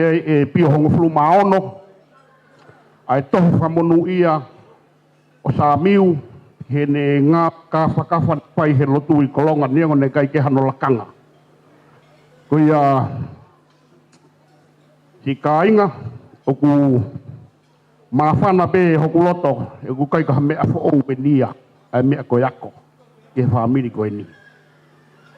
Niango pia ku whewhena ko te tāla lākulak ka nai tanu pou pia me i mua he fuafua tuo whewhine ko sa o Joseph whewhine ko ana whakatau mati pia ko whetok mai hakupu i rea whakaosi mi he ngahi tukutuku lau mea ne e whai e moritoni he ne alanga mo ne ako o ku whaui he whahanga he kaupunaki toko lahi o whamoi manoa aki e nau hiwa ai o ku pehe ana whawhanga tahe koe lau ia e kaupunake ka koe lau koe moritoni ki he koe taha mo e taha o te tau i ki he ua pe kai ke tu e ansai mui kai tu e ana whawha e kono uhinga ai anai whakotu ke whakamoni koe taha mo e taha o kua pe koe iai koe ni auen e tumu e ako ke toke taha Gemma malo e ako pe moni lau e punake ana whawha ngatahe wabat le malanga Mahalo abito. Koreng DJ mai mo hafoi fas. Katau te hoko altu ki he o aure hano hoko me family ko ia a Sirina. Malo.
ke o whakanganga ta.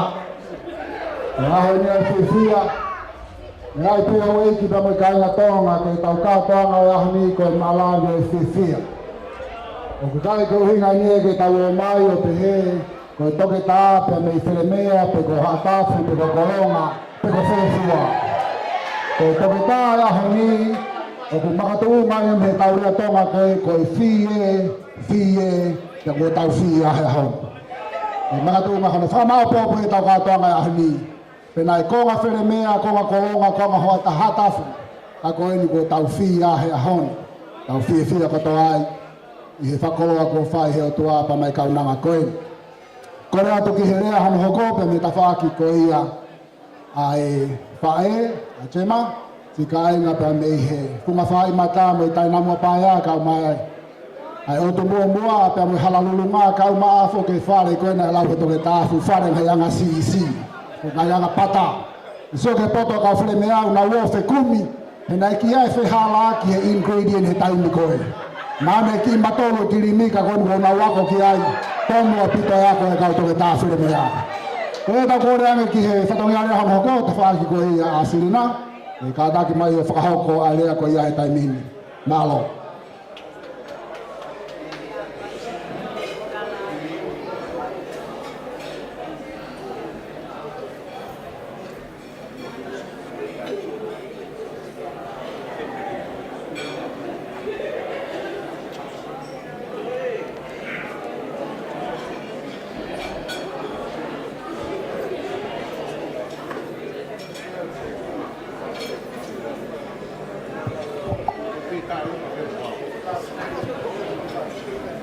Koe hānai hata tau, koe haha tuha, o e whiwhia ne tū mounga.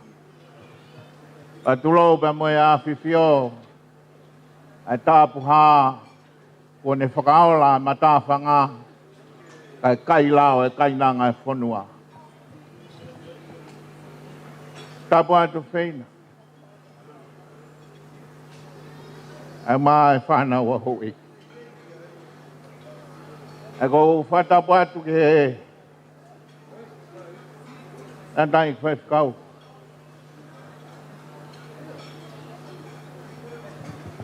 Malo no matua i lotu.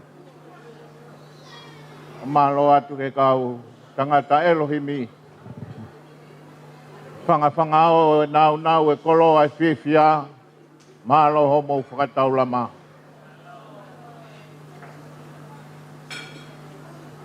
Whatapu atu toke tā. Gemma, Melvena, Malungahu. E ko whatapu atu ki he toenga ngā whamiri ko toa pēu tau kau whataha he ni. E ko whatapu atu ki he kāinga e tangata eiki ko tok whakakato e rea ko whai. E me heu tulonga a. E ko whepe tapa mou whakahanga e tupu a ngā mei ai. Ka kou tua a whakaapa i ho mou lotu whare. Whamore atu nā kaina ke hea. Ha whotu lā ko whakahok. Se ma kou ofat. Koi whae a se maa. Ko ofe fine lahi a tangata eiki. Ko sio saia hiva pea ulu whetuu.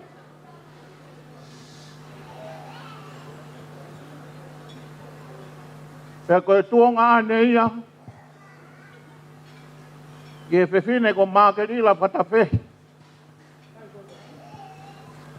Ka e maa e kaunanga kui hen. Ko se ni a whea. Pea koe si i au i tangata eiki. O kia e rea na e whae mo tō puaka he ne whau e taanga. Fue ka whani kei tā maki hala pē vai ka ko vai. Tema, koe ānau na e whai e ālai. Koe mo tō puaka ia nā ne whau e taanga he whau koe ni.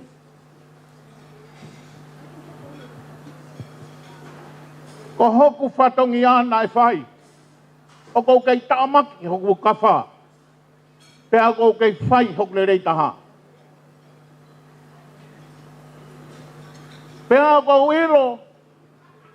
Ka pau hei kai mau haku le rei mihe ne awhi omo hau eiki o whanua. O kuhinga e hala pe vai ka ko vai ko hinga e ki vai mua. O vai mua ko uha utono no Januari mo February. Sisi e uha ia. Ko vai mui to ia maas e pereri. Ko tai mea to ai uha lahi. Te pehere vai alai. Hala pe vai ka ko vai ka hala ha mea te umau mei he whanua. Mo hau eiki. O kuia e vai ulahi ange. Me he otua tai ha mai. Ko osi ngā nai whai. E loto whare o kei repi ka au maa serina. Nai whai e kuohi tama. E mahino koe tau maki hoku whatongi aha. Nai kai ko haku amanaki halelei heni. Amanaki halelei. E aho o ngatanga. Ko halea te uwhai maau. Ko whamalo pe mo loto honga.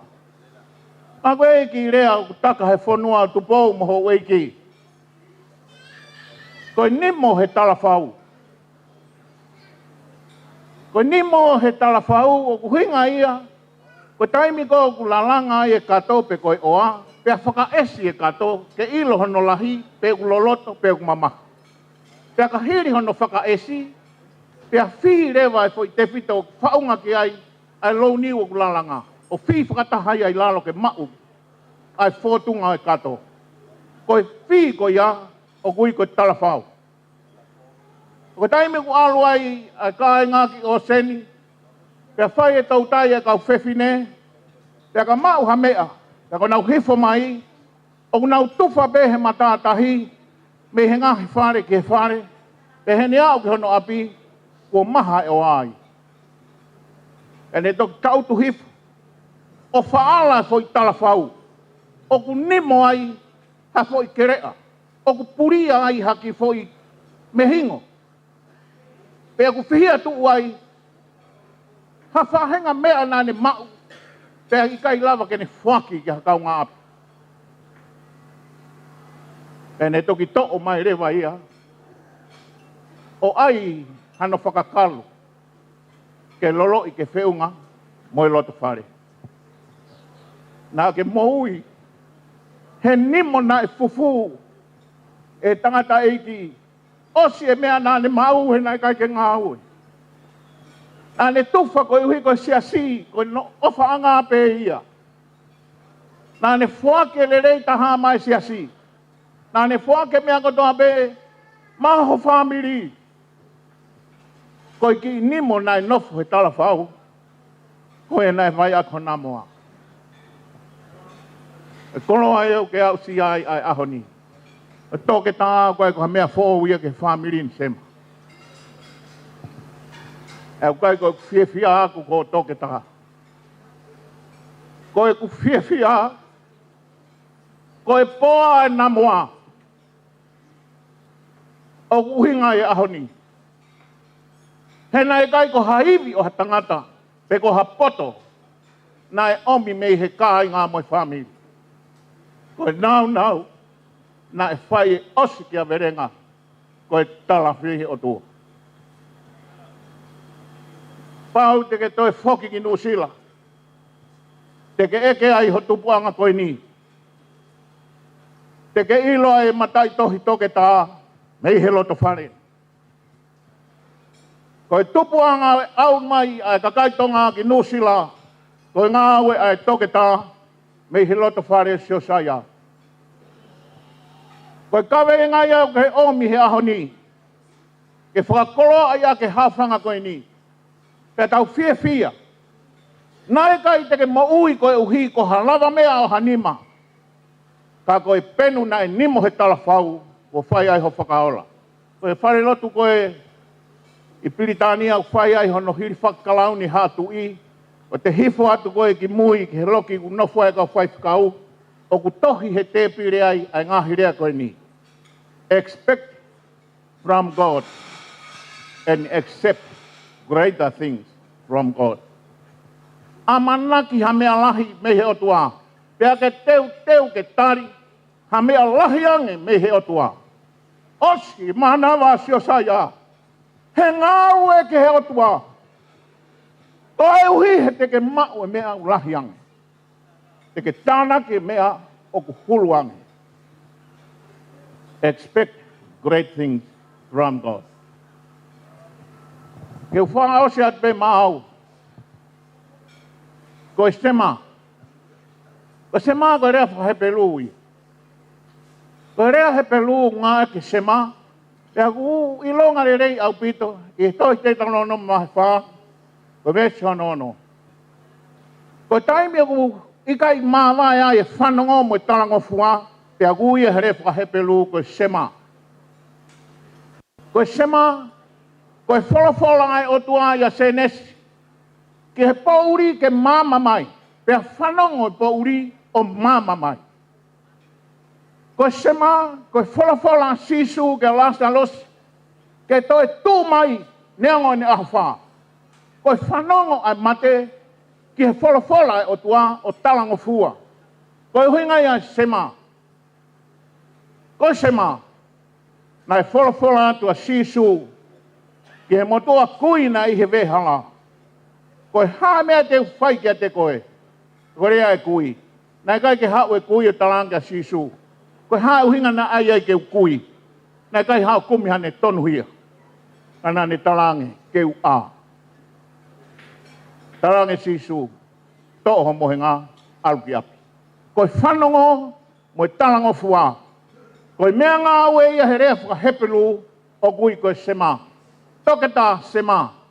Talango fua ke ho whaunga. Talango fua ke ho whamiri. A koe kai koe uhinga ho toketa. Ke urupuno e lotu.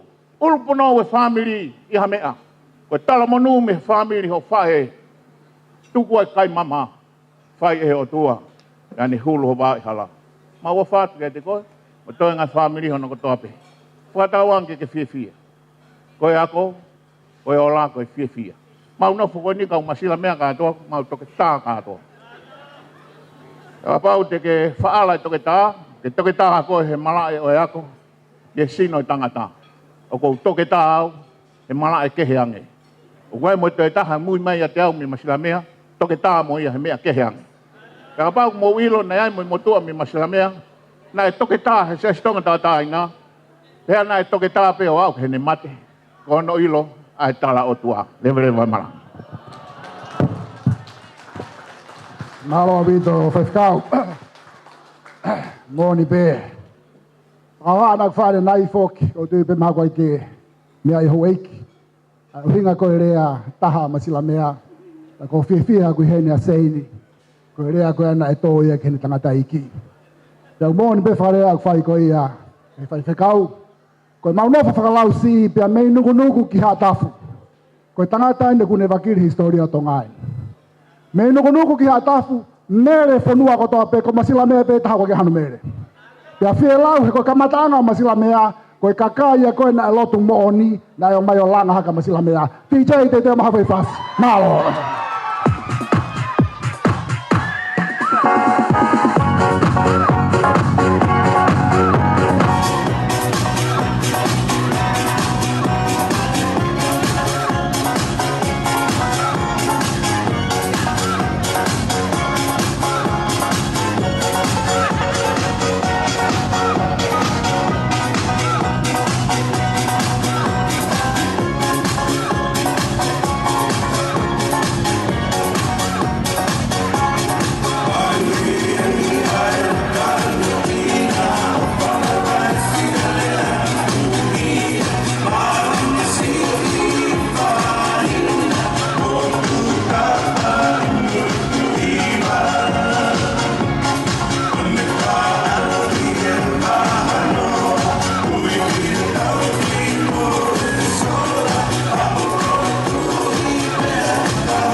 kau whawhine a puke e tau mawhana mo e tau whiawhia. E tupe mua ke hoko hoko ate e tau pōkalama, he kou lawe i pēu ka piapia e tau taimi.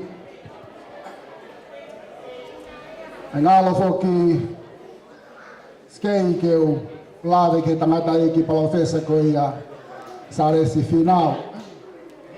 Ange koe lau, koe ngahi, lau lea ko tō pēia e ahoni, koe hūtaha pē ki he kātoanga ke whia e koe ni. Lawe he tawaki koe a Surinā. Ange o ku mahino pē tawaki e si kāinga pē me utolonga a. A koe o ku toi mau pē ke repi pē mo Sirina i he tawaki koe a pē me he lau si i. Ja kone pē ke tau kātoanga pē mo o nia lau koe a ai whaiwhika auto ke tā Reverend Hulhola Mongaloa. I hene whau koe e tāanga koe fwoi whasu i loa koe a koe mana whatu risi. E pehea e konga e whasi, whunga maha whaa te umate vare lau. Ho wini kai poini a pouwalu. Koe ahoni, ne ama utulonga a ho wini kai poini ai wahi hifo. Koe tatau pe ia ai wini pe amoe poini o tau whakatou i kuna tatau pe. Koe ai DJ, ko reat ke mai mawhi whase taha, e teu mai e tau o wau koe ia o e keke.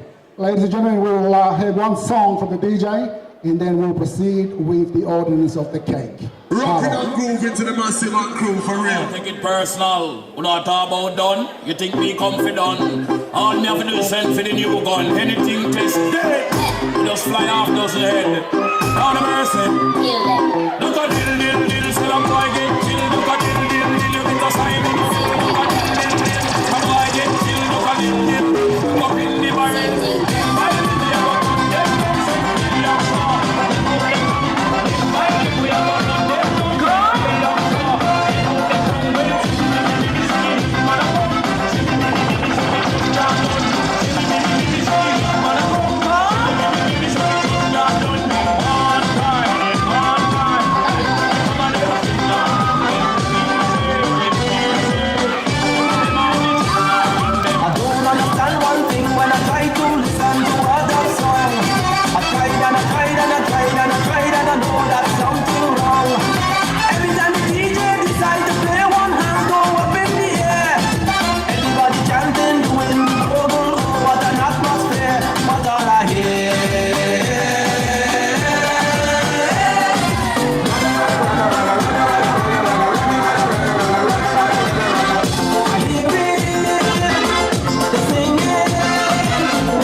Malo bete kau whapini ane puke e tau whiwhia me tau mawhana.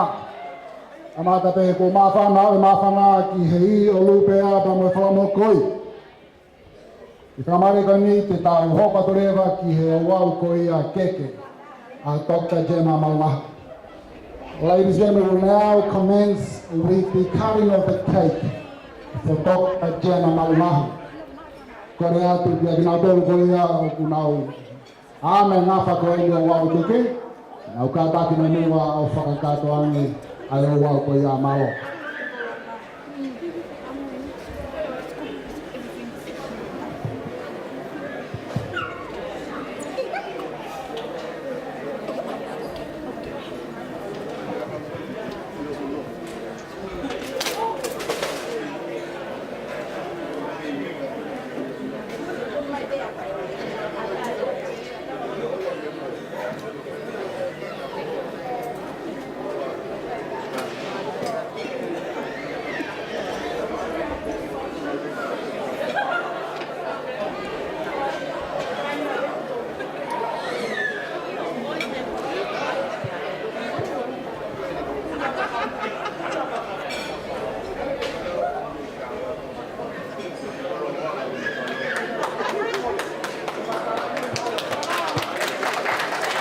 Yes, a big round and congratulations to Dr. Gemma Malungahu with heavy futures. Hit it! Hit it! Hit it! Wonderful.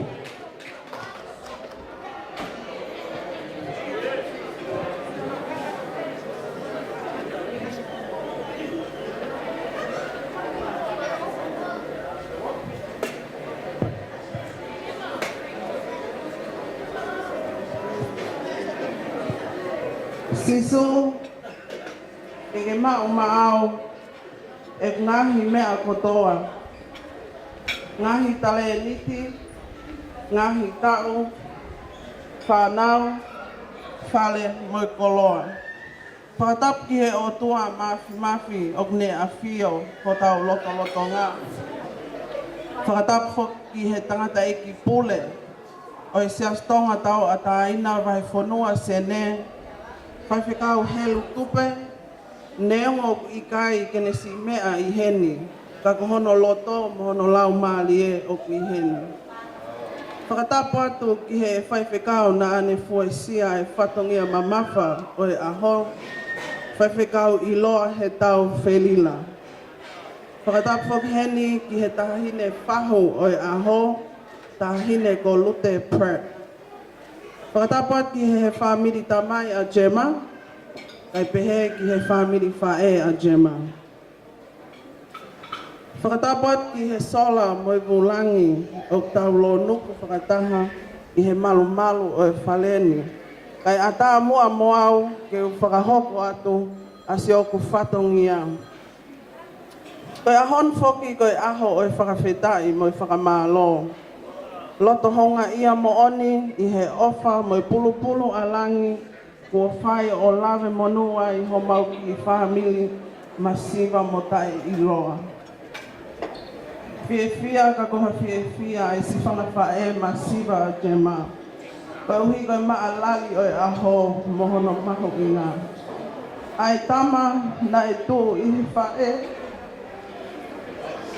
Isa, kai whae na e tū i a kalaisa. Whaia e tau hibe, whaia i me whakanai moha whakanaua ki he aho pehe. First and foremost, I wish to acknowledge our loving and gracious God for his blessings bestowed upon each and every one of us here today. Secondly, please allow me to briefly explain what I'm representing in the presentation that is about to take place. The presentation is a distribution of the cakes and presenting them to those of significant high-ranked individuals.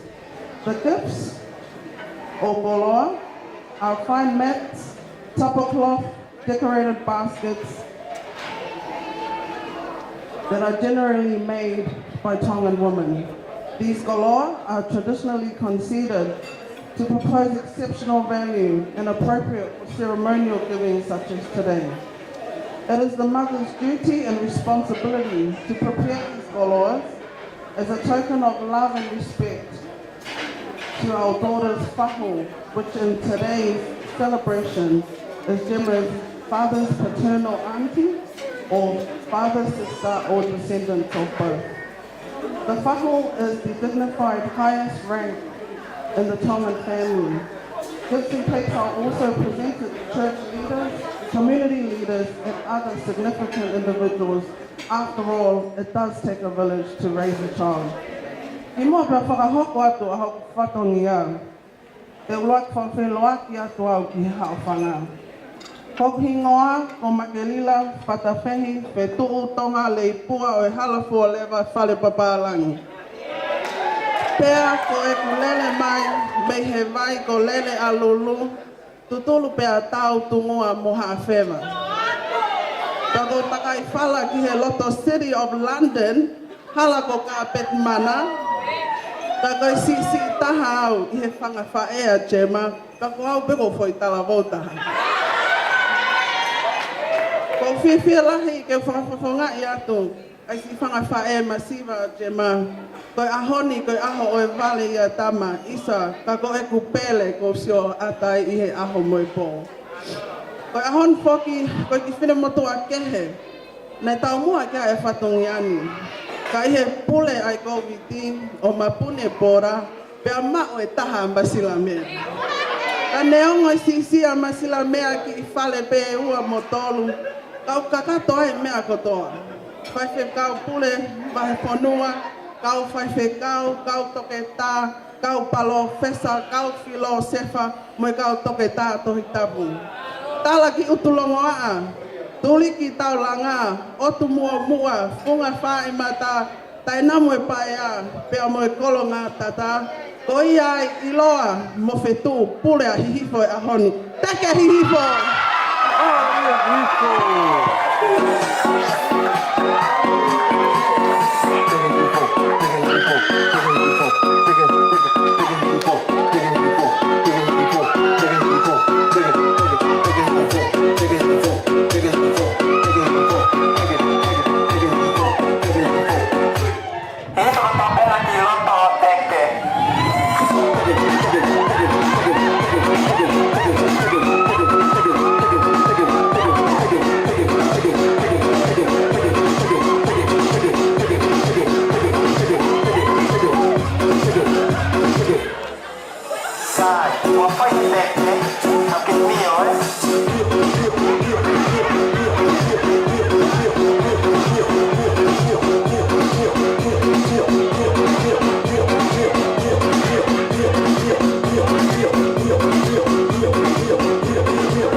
Koe tumu aki o e keke o toke tā Gemma, Melvena, Malungahu o hiki peia mahono mehekitanga. Koe muaki o e ngā we koe wala whakawhetai o e aho. Koe ngatu lau te fuhi, whakamolu aki ai ke tonga lau te au. O ki ai me tangutu anga o Kava, koe whalapaongo wango kumi, a ofi aki ai toka wanoa. Koe tu tangutu anga o Gemma i he Latu, koe whalafihu wango kumi e ua, moe whalafihu tahanima e taha. Whakamolu aki ai ngatu whaatu walu. O ki ai moe tu anga o keke o Gemma, koe whalafihu tahanima, awhi aki ai fuatanga toka hongo fulu. O ki ai moe whala tu anga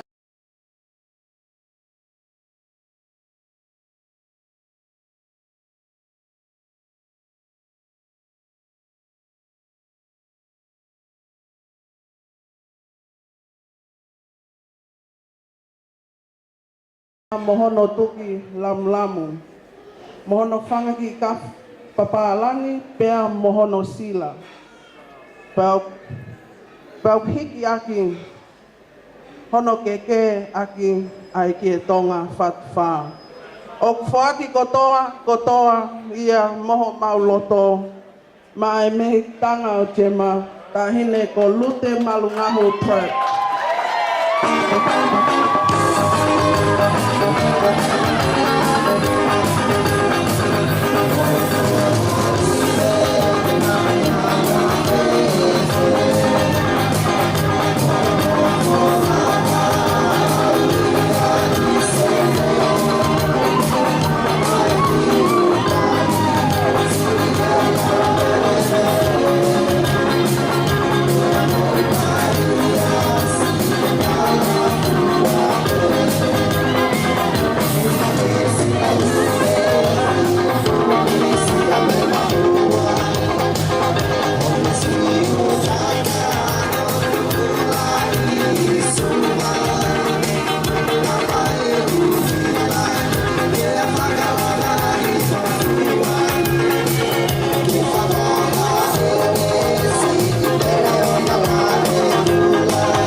Taki mai o tau he koroko ni loto ki tua.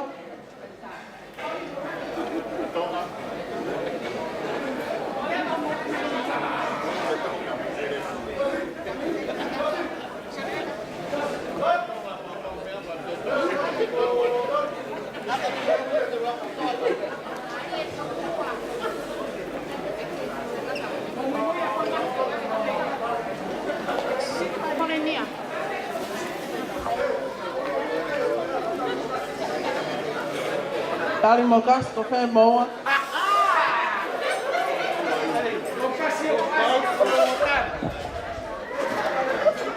Titali to fe koi titali. O si pate no tali.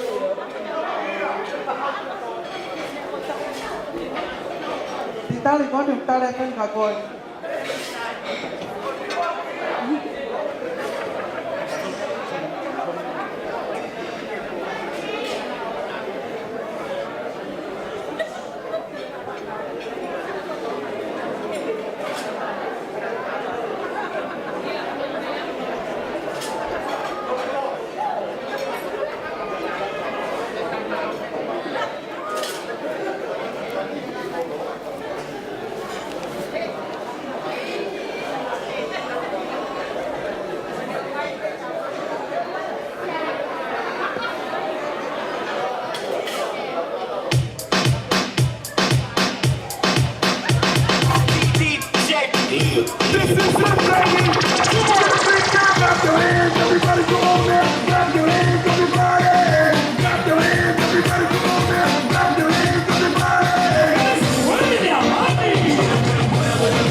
On the way, you're feeling you well.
hono hoko.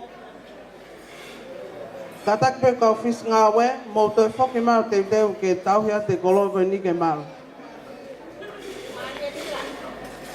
Koe keke hono hoko hiki a kia ai ki e tonga. O iai mohono whala paongo wango kumi, awhi aki ai ngatu whātu walo. Kia kia a kia ai ki e tonga whatwha, o iai mohono kato liki vai, mohono lolo tā kai, pea mohono tuki lamlamu. O iai whok mohono kawhapapalangi, pea mohono sila, koe koloa koe ni, koe koloa e tangata iki pule, o mai whanua sene, pai whikau helu tupe.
Keke ono hoko hiki aki ia ai ki e tonga.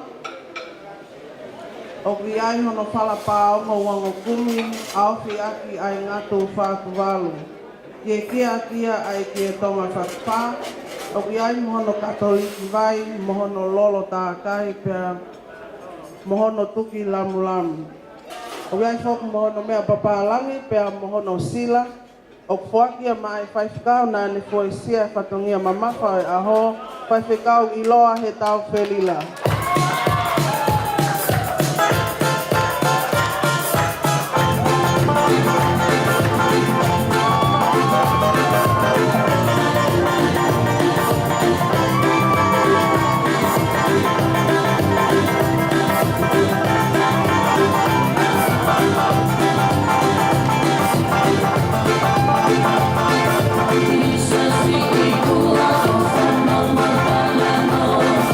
Oh,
Keke whakalangi hono hoko hiki aki ai ki e tonga.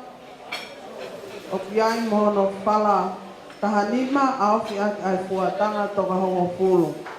O ki ai mohono katolik vai, mohono lolo tākai. O ki ai mohono mono mono pea mohono sila. O fuaki ia, ma ai hou eiki o siasi a Gemma tahine ko o feina whaingaa. This is a journey into sound.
Keke aki ai ki e tonga, o ki ai hono whala, paongo tahanima aofi aki ai fuatanga toka hongo fulu.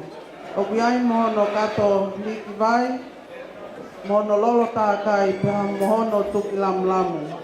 O ki ai foku mohono mea papaalangi pea mohono sila, pa fuakia mai tahui paanga i whawai whanua, whai whekau sifa whatai.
Whalang hono hoko, o hika ka hono keke aki ai ki e tonga, o ki ai mono whala paongo tahanima a ofi aki ai fuatanga toka hongo fulu. O ki ai mono katolik vai, lolo tākai pea mohono tuki lamlamu, o ki ai foku mohono mono mono pea mohono sila. O fuaki ia ma ai whai whekau siasi a Gemma Timote a hoia whekeila.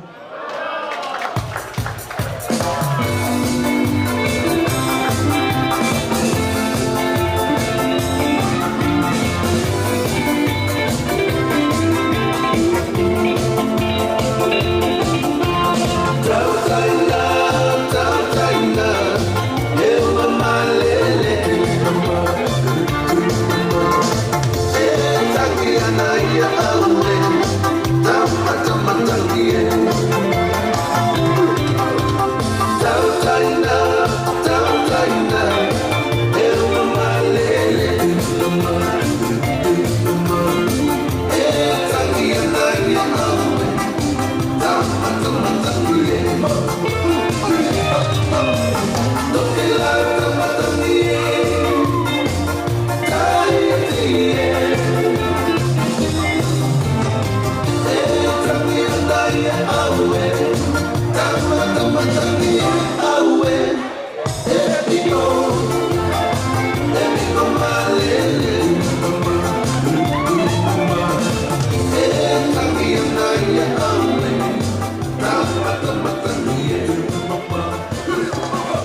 Ko e whakalangalango no hoko. O hika ka hono ke ai ki e tonga. O wiai mono whalapaango tahanima. Au fi aki ai fuatanga. Toka hongo fulu. O wiai mono katoliki vai. Me lolo tākai pea mono tuki lamlamu. O wiai mono mea papaalangi pea mono sila. O fuaki a ma ai whahu ai tamai a Gemma. Tāni hala api api.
O kuhike aka hono keke aki ai ki e tonga.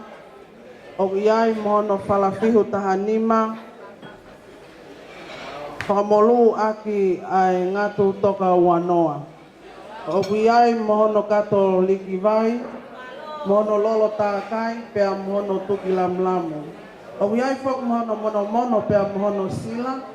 Pau whaki ia ma ai kui a Gemma whaiwhekau.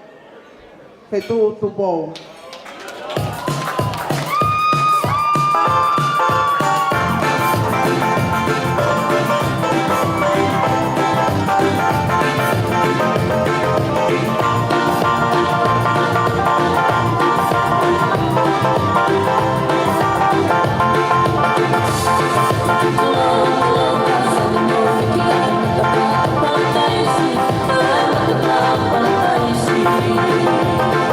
Talk about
hoko.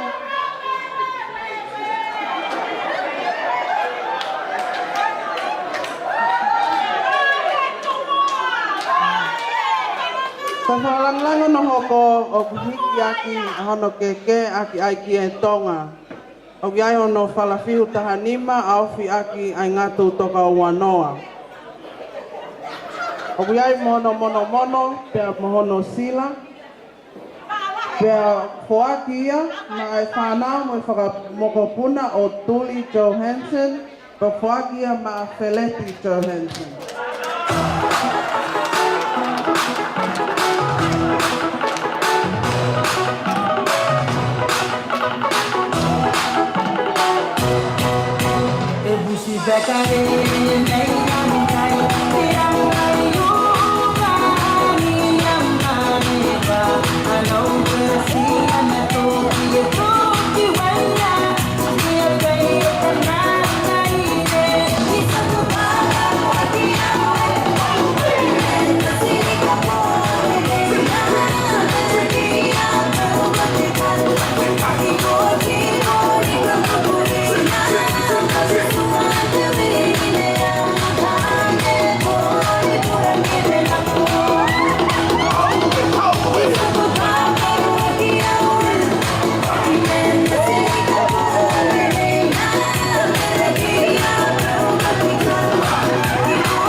Iai hono keke, ka mono, pia mohono sila.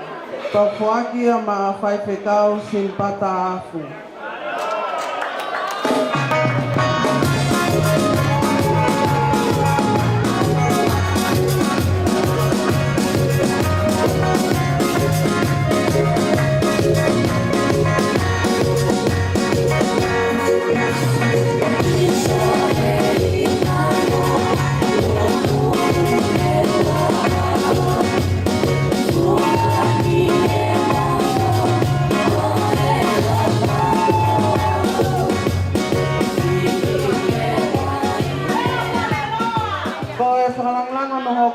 Iai hono keke, mohono mea papalangi, pia mohono sila, pia fuakia maa whai whekau tonga toho toa.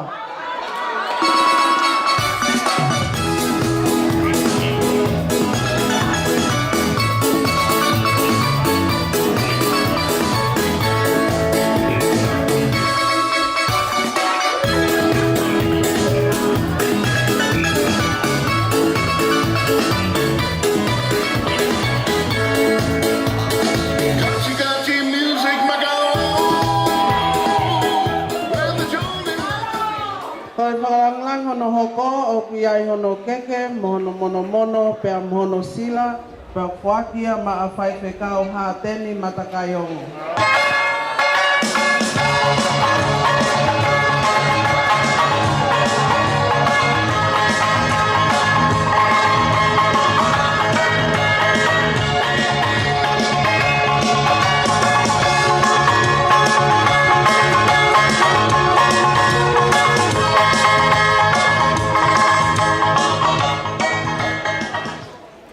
Whakalanglaga no hoko, o iai hono keke, mono, pia mohono sila, pia fuakia mai whai whekau tauhi o whanua lahi, Williami te mohenga. Tuave si correbolia, para, sube, mueve, tiembla, vaya, revolea, sube, revolea, mueve, revolea, tiembla, revolea, vaya,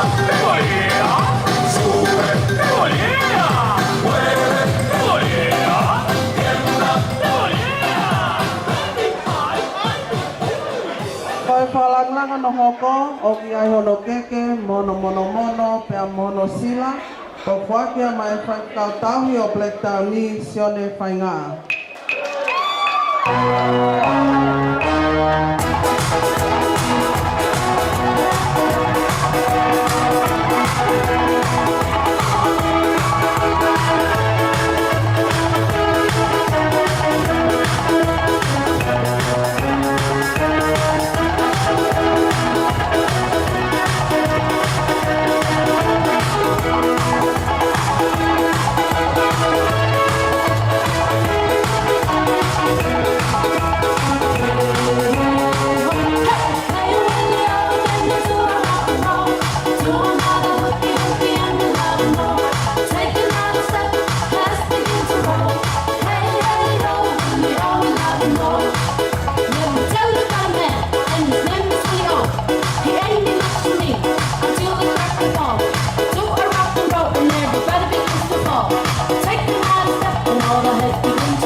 Hakai kafe, isuta one, no sei na oe o kuvenite, kau kawai e kolome i taku la umo lo tele, vai anga ia pike pike.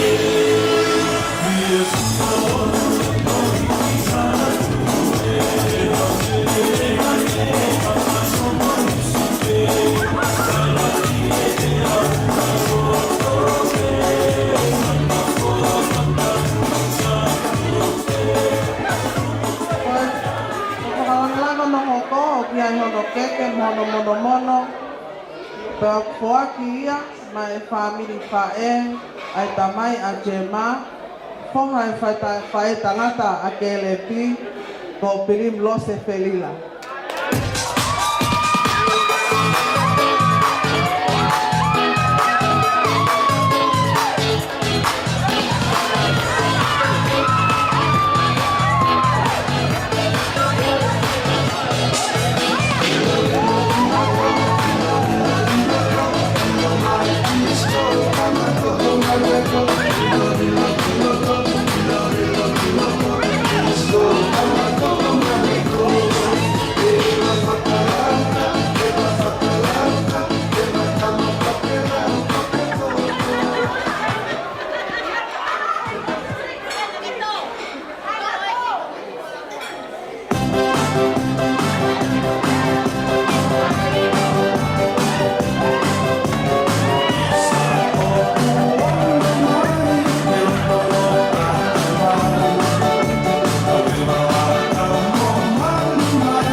Hono keke, mono mono mono, pea mono sila, pau fuaki ia mai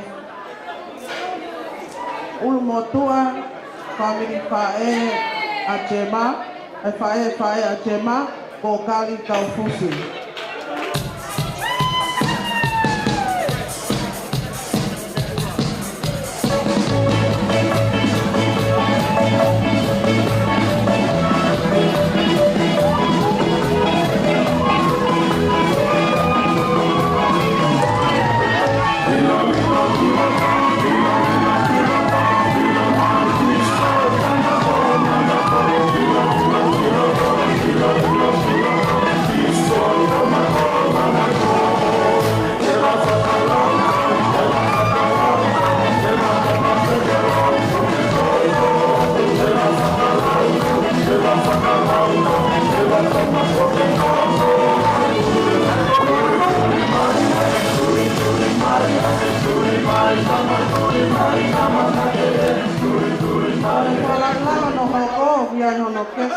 Mono mono pe mono sila.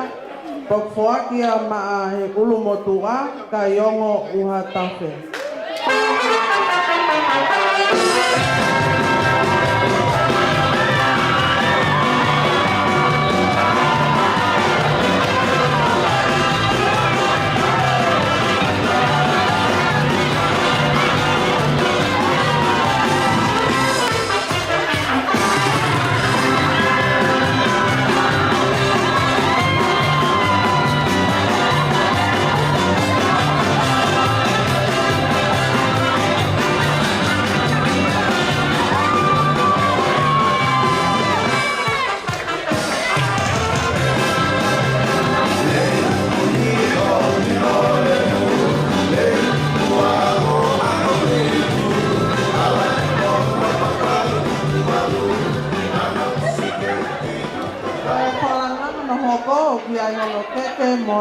Mono pe mono sila pok foaki ma mata pule ma o he lotu ha unga.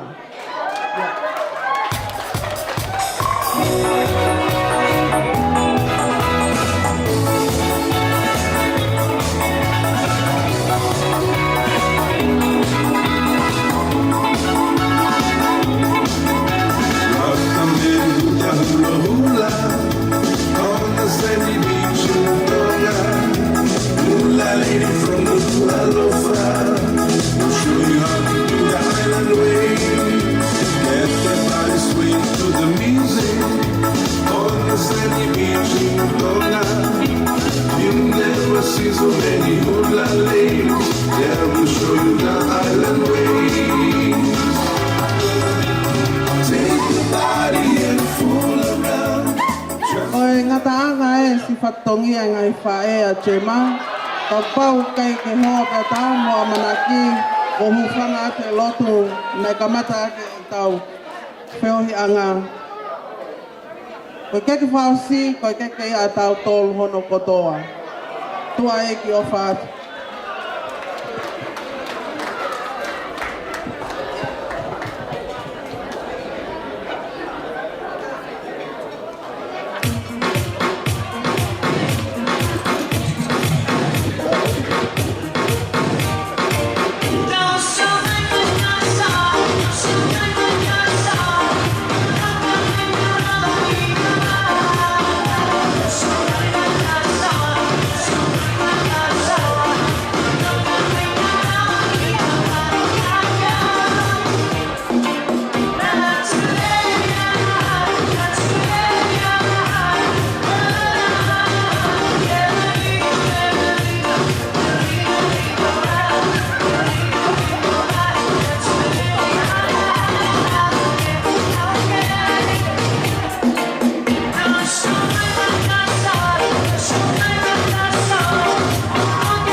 Holope matana, malonga ka papini hono puke tau fia.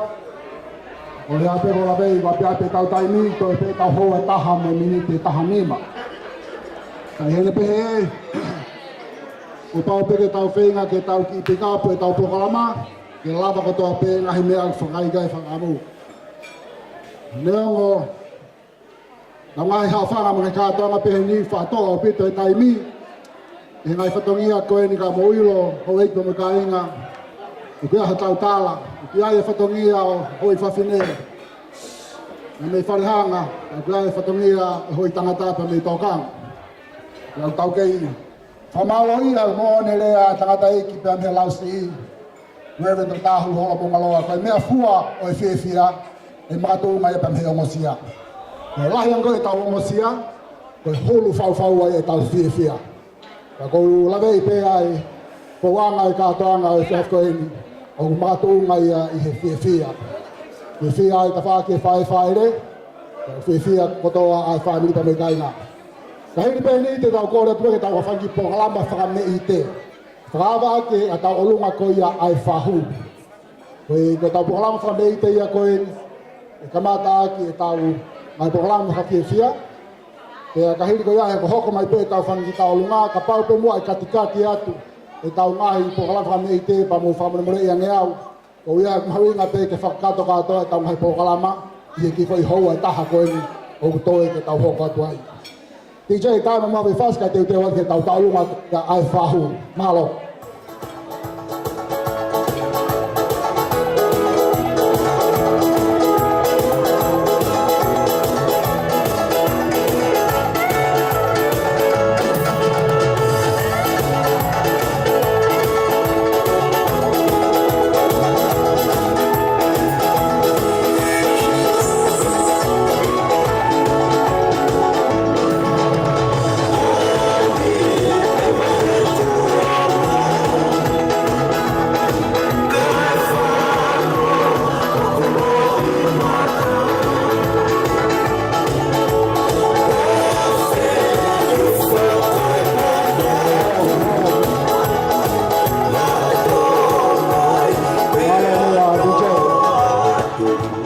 Matanga kai whakahoko te ki o wā koe ni nai ngālo i he whatongia koe ngā whao ta whaake whae re ke tau keke o koe ke hamea mau ai koe whola pēo tua he ke tau te lava luriu whamili tō kai Malo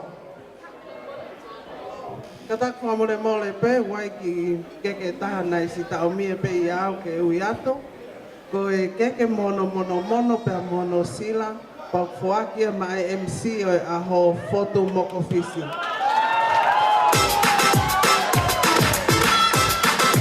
DJ Jerry. Take that thing, bitch. Gotta take that thing, bitch. I'm gonna take that thing, yeah. Do it, I'm with the shop. Take that thing, bitch. Gotta take that thing, bitch. I'm gonna take that thing, yeah. Do it, I'm with the shop.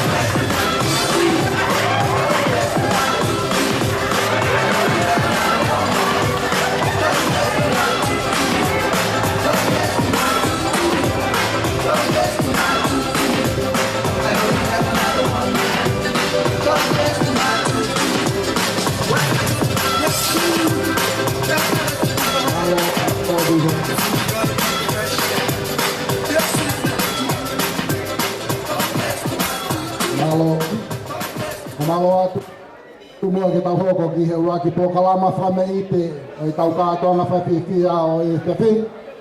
E tau kamata pēia pia mihi ta olunga ko ia ai whahu. O larei pe ka pia pe tai mi. Ko korwhamone pe ki he oi ki ka mai whai whekau. Ko mana toi whekau ki he malanga mo tua ai makui pa moi hoa koe ni. Ai tamai koe ni ko pilini wherila. Koi motu kaini pa me otu motu lalo ne alu whaine malanga he ki motu koni wala ua. Tā waha motu a pe holo tunga malanga. Pe kai te ngau mea kua taha, ta te mai motu a. Tau hiwa i he mita mau mo mita ngofua. I he ku whaina tā ia pe au tōn he tunga. Ta ofa lo ua ke hiki a huorunga. Pe koi tau pokalama e pe heni. Pe tau mita mau mo pe mita ngofua. Ka lava ke hao kātoa e tau pokalama meite. Malo.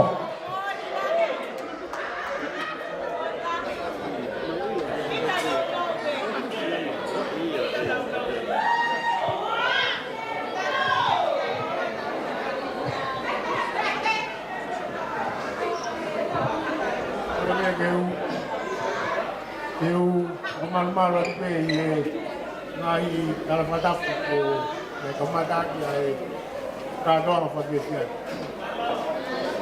ai ta ben mo moi tuan de fa ka to atu e ki fa dongi a ko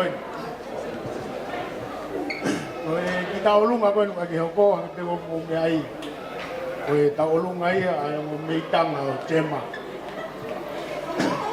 Aku te tu atu pe o ko ni na ko me tanga ta ho Gemma Maria mo tu ala ya O peke e vi a tu e no tau. Ai tala mai e wa o whakakate whatongia ko. Ka ngoi au o fine mātua ko ta kai whala ia maua. Te mālo pe na tu watu e o la o whakakate whatongia. Koe ne a. O fine mutua tāmi a tap. Mutua tāmi kolopa. Tena mate nao apa tena matu o rea. Ka ngoi au whai pe whakapofo ngāte whatongia a koe ni. Koe Gemma. Kuti ke ba ke puri te ko. Au me tanga. Agora lo to. Mo wi ko to. Ta ke la vai fom dra ya ko. Ko ke skola ia ko ngai ko. Ai kamata ke pa to mi a ko ni. Yelot. Ngai ko fi fi ke. Ko tui. Ko se un ngai ko lo aku. Pergi tahu lu apa ini kata dia patut dia. Hat. Ai mui. Kau me kang ai aku. Pegang me mak. Pai me kakau ni. Pedu hop angala a. Pergi tahu la pen di atu pakakatu aku. Patut dia aku. Apa kau lihat kata kau? Me amai. Bau yang ni. Ating-ting dia tahan ini. O wha o te ke mā, o te ke papa i ke hanto uinga, o hilo pe me te whangata i ai.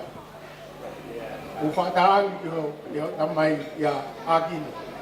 Ke i ke whanau koe ni, tā ki nau tolu, ko nau walahi te nau ilo, ko nau tua ngā. Pakaile te te whai harea ke te nau sema. Te monu ia koe sisi tāe ni wha o whai tālunga a koe ni. Me amai koe, ke ko kui pe au, whai ngō pe ke ho kui, ka ko te ina. Kata, iki beka mia mai, toa nge tek-tek ki mia alfa, ahongo me itanga. Nia ngoni si i, amore more pe. Si pele na kai ha. Si pe kai ha. Amore more, mia mai, e tau tai mie tala mai, toi si pe. Kata kchen. Ko ha ho ko win. Hau ko he to ulahi a reo ni ai a aha. Ani to kiki no ai, o ki ai ho mutu uma. Aki ai ko he aho ni wau ko pure ko tamai au ko rea. Kadak me ama. Neo mo si a wau ko ni, a no na to he te ku rea.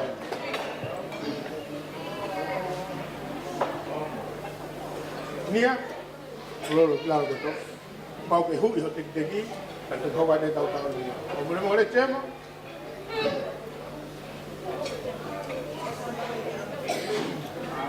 Mure mo le Gemma.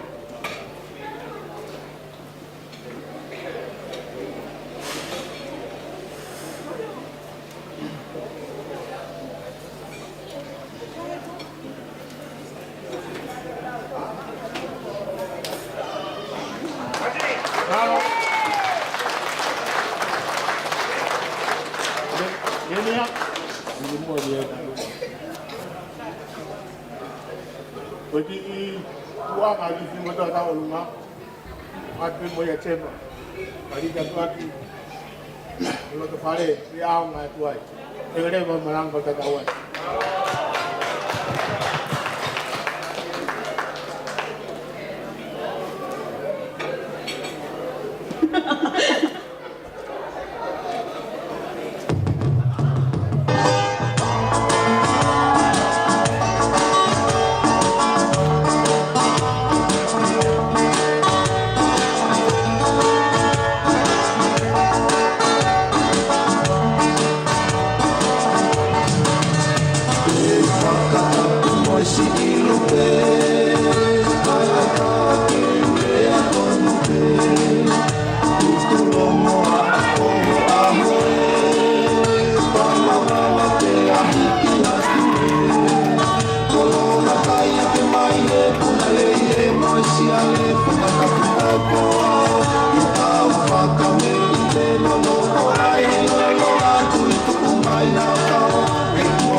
Malo beto I he whahu, he whakalawa koe ia, he whakakato po kalama ua whanei te oi aho.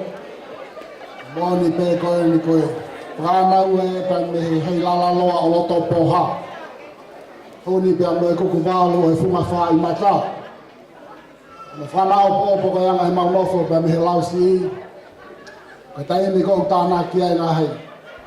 Ka kāla o lausi o alahai pe me he whau tāo pe. Tau proklama tau lunga hon hoko. E whau haasi kanen.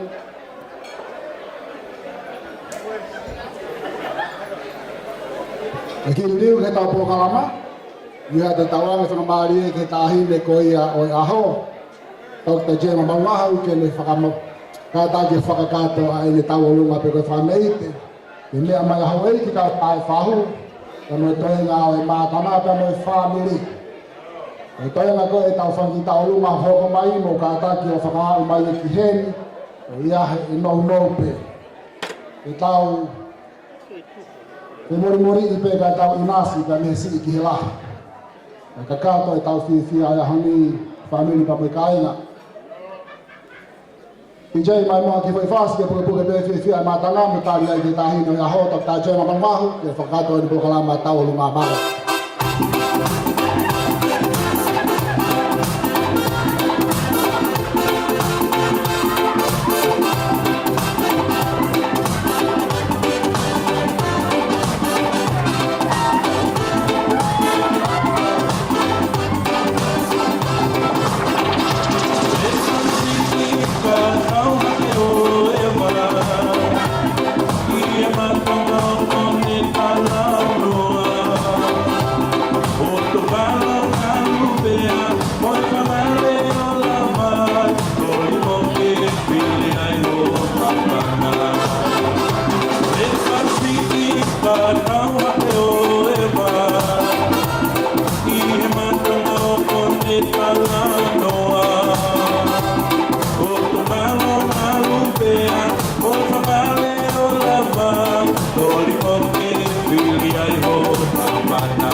tuku ke hukua ai taulunga ko ta pe fa mai te ai ulu motua o ya pa bia pe tau taimi tau hoko atu ko taulunga ni ai ulu motua malo apito ko le pe ke u fanga he ngai fa ta wa fa ke me muani kai huwa tu ba ki fa lang lang ni a ko ni pe no ngo ke ke mu ai ahine hana aho ka ate fa ka pa la he ni ke taine ko lute susi Malungahu te ke kau pai se kau no ko ko e tawarunga ko ni ko e pana mo fa mo ko kuna ni o samiu o hatafe tenge ko samiu hangi ko na fa hele a ko ni he tungane ane nai ko e kuia a kerepi mo pa kofe walau mei koronga. Ka kuheni e whanau whamopuna rolohea ka waia whereti Johansson, whanau mo whamopuna Filipo, whanau mo whamopuna Sefokelo, aino haana aho ka uiai. Ka kataki te kake ui he a hao whanau tōla he, a kau whahu koni, oi whaife kau, pe mo ukwae. Te ana e ui ane nai e koloa e whakawahenga, kau tangutu peo pe he. Tahatahe aho, to tonge u aloai mo me aki api, pe toko lahe ka ho e kia he. Hao peho ai whaife kau wahenga aho ni he teunga. Ka koe po tō ianu teunga whaife kau. Hala au pito ene whai tangutu ana me mua. Kono tangutu ana ana ia peito. Pagoia e ko katoa e koloa koe ane nai na e ui ma e whai kau wahenga. Pakapuk mai ki e he koe tahi nei au to tonge ne to o tangut mai me mua koe. Asus. Katak pepe ka hao koloa ia e. Pepe ka ham me ai ma. Koe kilo pe mea ko tonge whai. Te keke aloa i loa e mua mea ki atu. O kui hene kau whahu au pito. Ko ki tahine ngā ue te au.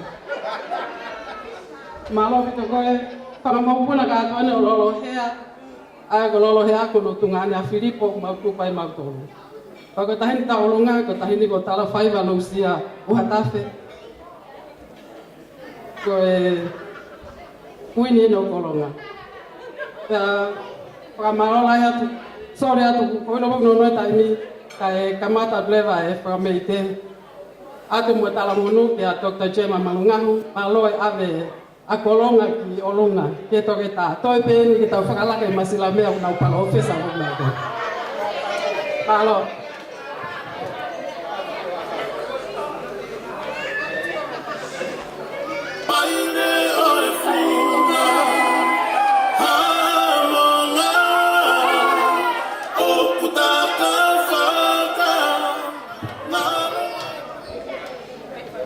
kata kita ku minta ya wede kata ke tahine koi hana o kabrotong ari o te kola pen kasusi kata sus me amayo puye te ko tal faiva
alaha mai mai le fumaha monga aku fai pe ki tai to la a ko ye te tau tuli tuli pe tau tai mi fa me mo le pe kainga ia pe ku pure ki tau to pe tau tai mi o to pe tau minute ni mano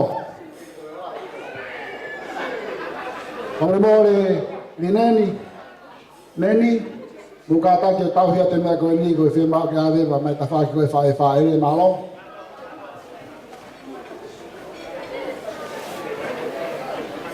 Ngari katoa ai ahoni he mau pe ke longo a pe ai utu. Longo a pa mai no reba ku ai katoa.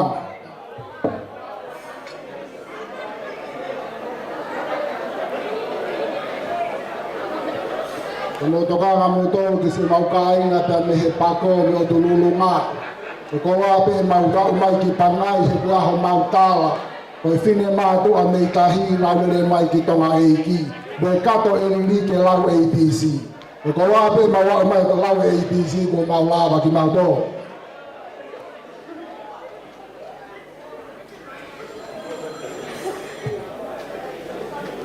Picho i famre more. Ko mai ma ki fe fasi ke puke puke ma fama e ma tanga.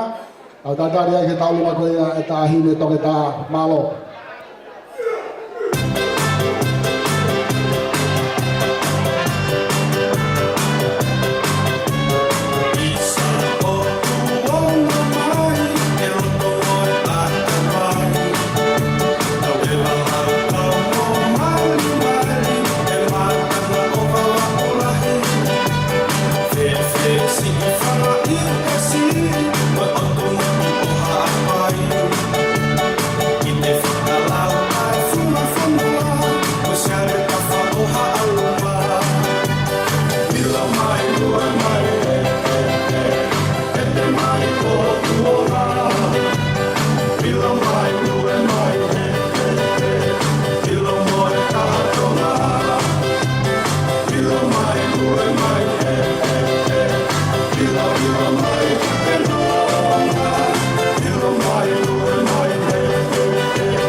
lalo. Tuna ka tapo ka te talo makoni ko ya te tapi ta ka be ke ta hine. Toke ta rei pe wa pe tau taimi. Maui ngā pe ke lava ka kapo. Au kapo pe tau pankipo kalamaki. O si ka tau toki mātou.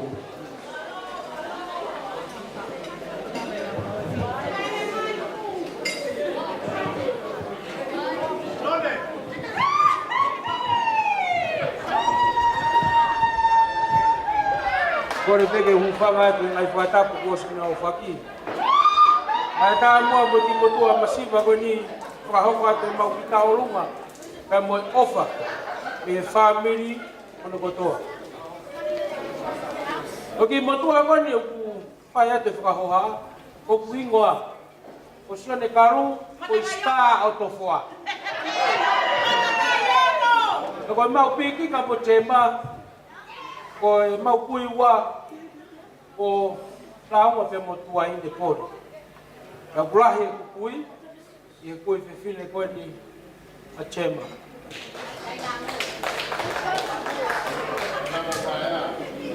Chema. O mau tu mai a ni ke fa fofonga e ate family ko to pe.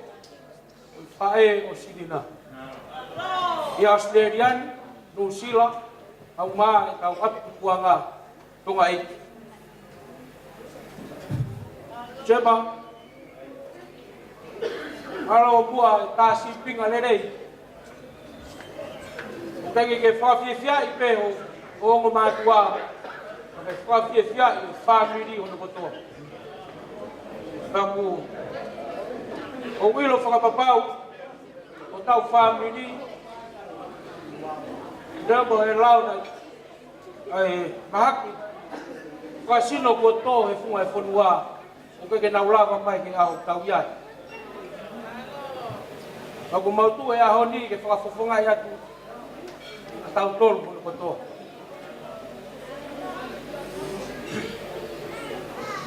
Ako atu heni e ofalahi atu e family hono kotoa.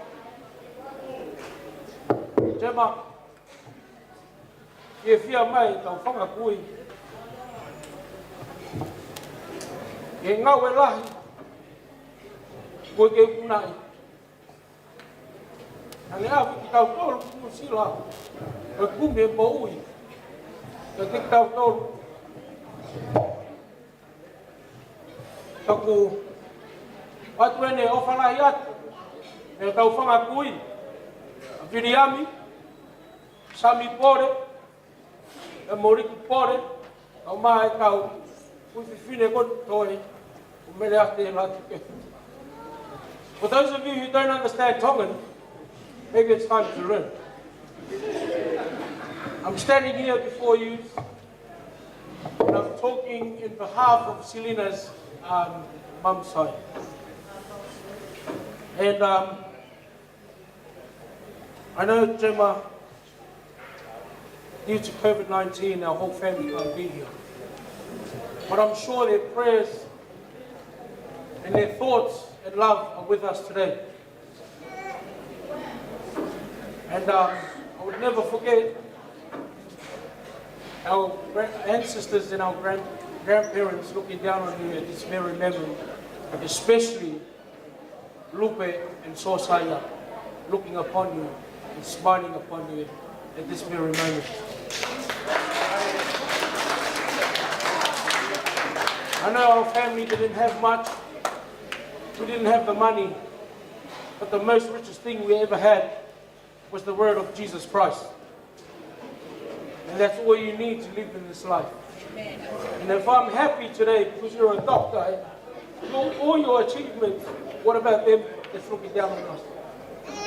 Thank you very much. Matone kore wha more at e tahine e aho. E mea mai mua o to'o teki me he tahine taolunga. E whahoko atu e maalari e aho. Never maranga tua e ki o whatu.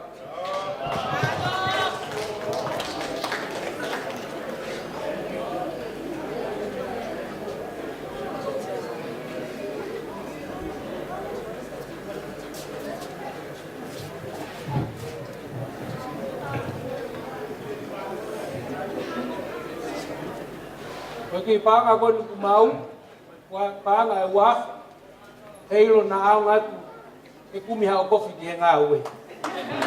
Malo habito o fato.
Kato proklama koia. Yang ko peno fo vai hala mama Paula pe moe paini tuwa o wana ngalo funga fai mata. Ko hala pe ko papa mo ngai pe hoi ki ko pare mia lo tonga tu tonga ni. Ko to ke ta fai fikau po hiwa jo ne toa ke tai na mo paya. Dia mahu nga tu family mo kai na tonga ke tau ilo pe tau lave pe tau mia i tau historia. Me ai kana kai ane afi ka ke ha honi ya. Te ho ka te pe talu ma koni pata to ho kore ba ki na talu ma koi ai ta hini to ke ta malo. Kole pe ke u fanga ngai pa ta buka je ke fangalo. Ko ho ka tu wa pe nia he talu ma koni to kosi. Ko e kau tai na mo pa ai be. Ko si e pau fanga kui ko tuaine ko la tai Latu hoi son tongia ko e kita hen pen ko mele fe hoko me tungua sirina fa mole mole ke ke ha me ma ki to la pena ta ha atu pena aonga ko e ongo e to ia fe fine masiva en malo ai hoko to e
Kamala Kava koe tau talunga koe ni.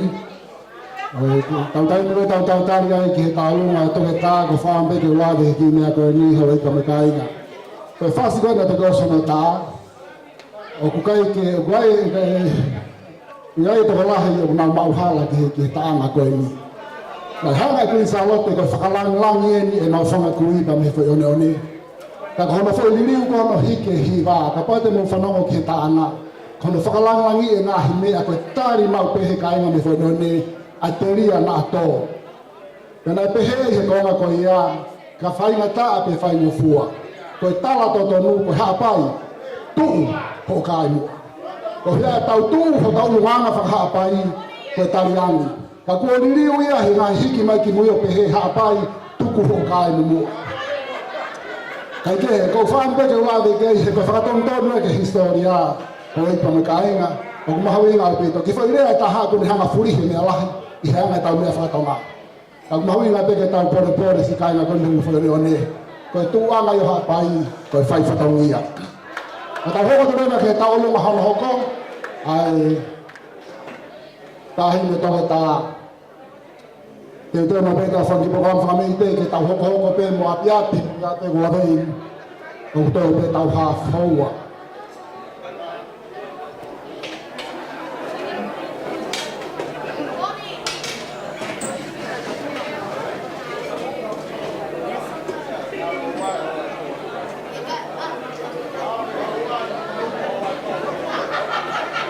Como tu ha pa yin, ni ka no le sa le.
Mea I me hoa ki e ku lau ike bebe da wau ki Christmasi. Ka ke kau tā mea koe ni e sivi ia e nau tā koe ni pe du pasi ke nau tā Christmas koe kai.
Kata whamure mole pē, te utamua kole, ai whahu o Gemma ke mea mai mua hui e te teki a Gemma.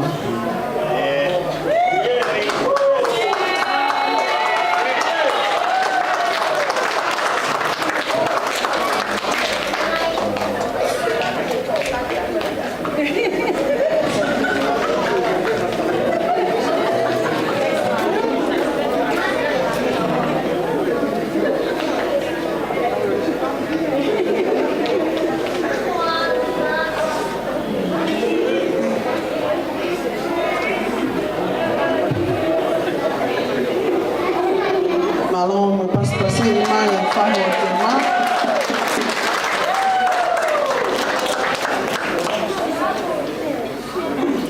Kataka mole mole te kore atu I he mehe tanga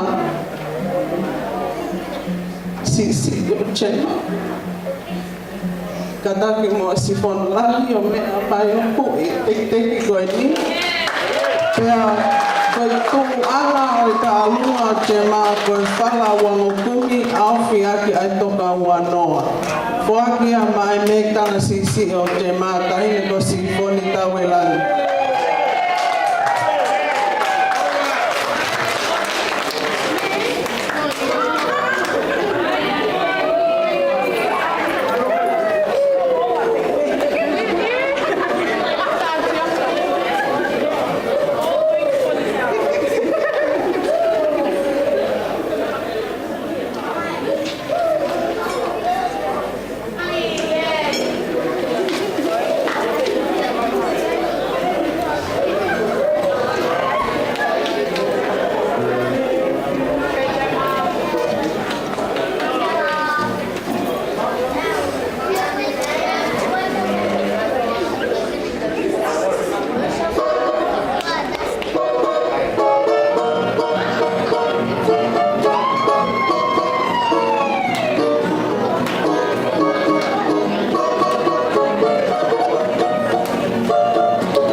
Kamala ka ta mea.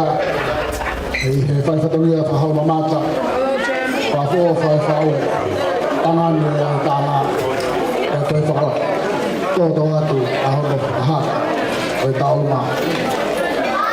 E taho katumua ke tau. Nito kalama whamei ki hona hoko. E ko lawe i pēo ku tātā i kua e tau taimi.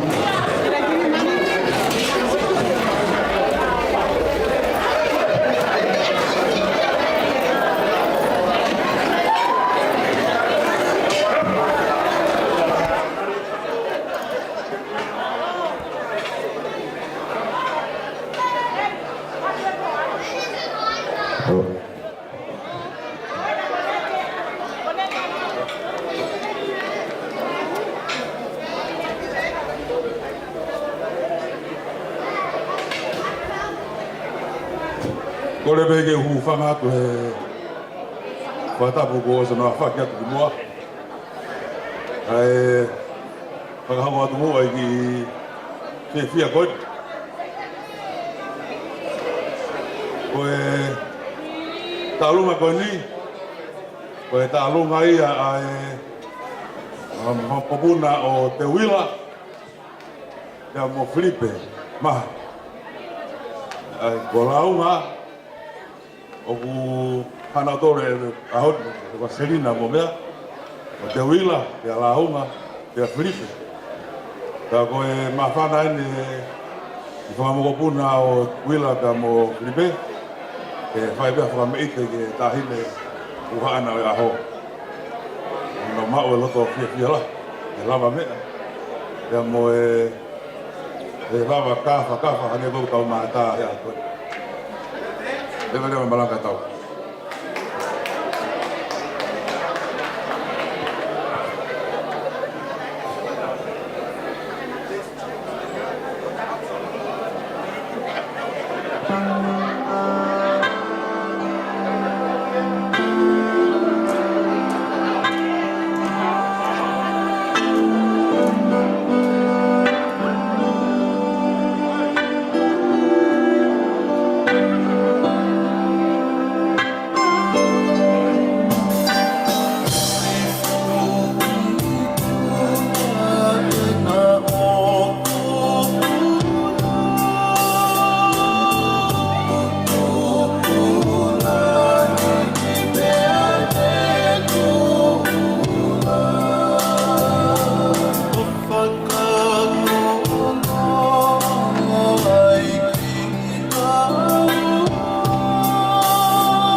para o ma Filipe kai te kau Filipe mai ma si kai nga pe me kolonga tata halalulunga pe me tu mo moa ka koi fo ke tala fe oni one Leo o tu mo mai no mu Kaaba me hala lulunga. E toki mahino e vela tai no ve lai alo tofua ka mu fare loa.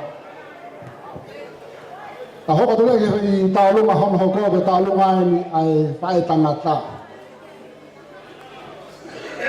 O kada ki pe Hawaii. Ka fenga pe mo ki si whakalava ko toa pe. Rai e rea taka he whanua tu po mo Hawaii ki koe si kai ha. Te pe aho e nia. Aho e nia he kai ki tau lava whakasi isi. Ko a pe leo ne si I ka aku ha. Koe DJ ka ta ke mai mo ki fai fasi. Ke tau ta ria ke tau ta longa hono hoko malo.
Api-api abito e tau ni problema.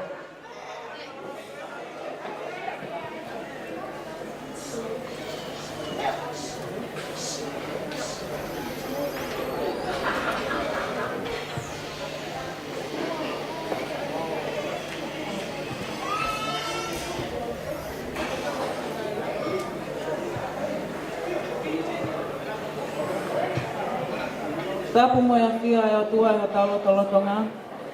Ka mo ngahi tunga kotoa pe ku os katapuat me mu ani. Ko tumu fra feta ya nga honi. Ko ikuna ka ku pai to kita Gemma Malungahu. Ayak tunga ya ta fratata ya honi. Ko aho fra feta ko aho mavava.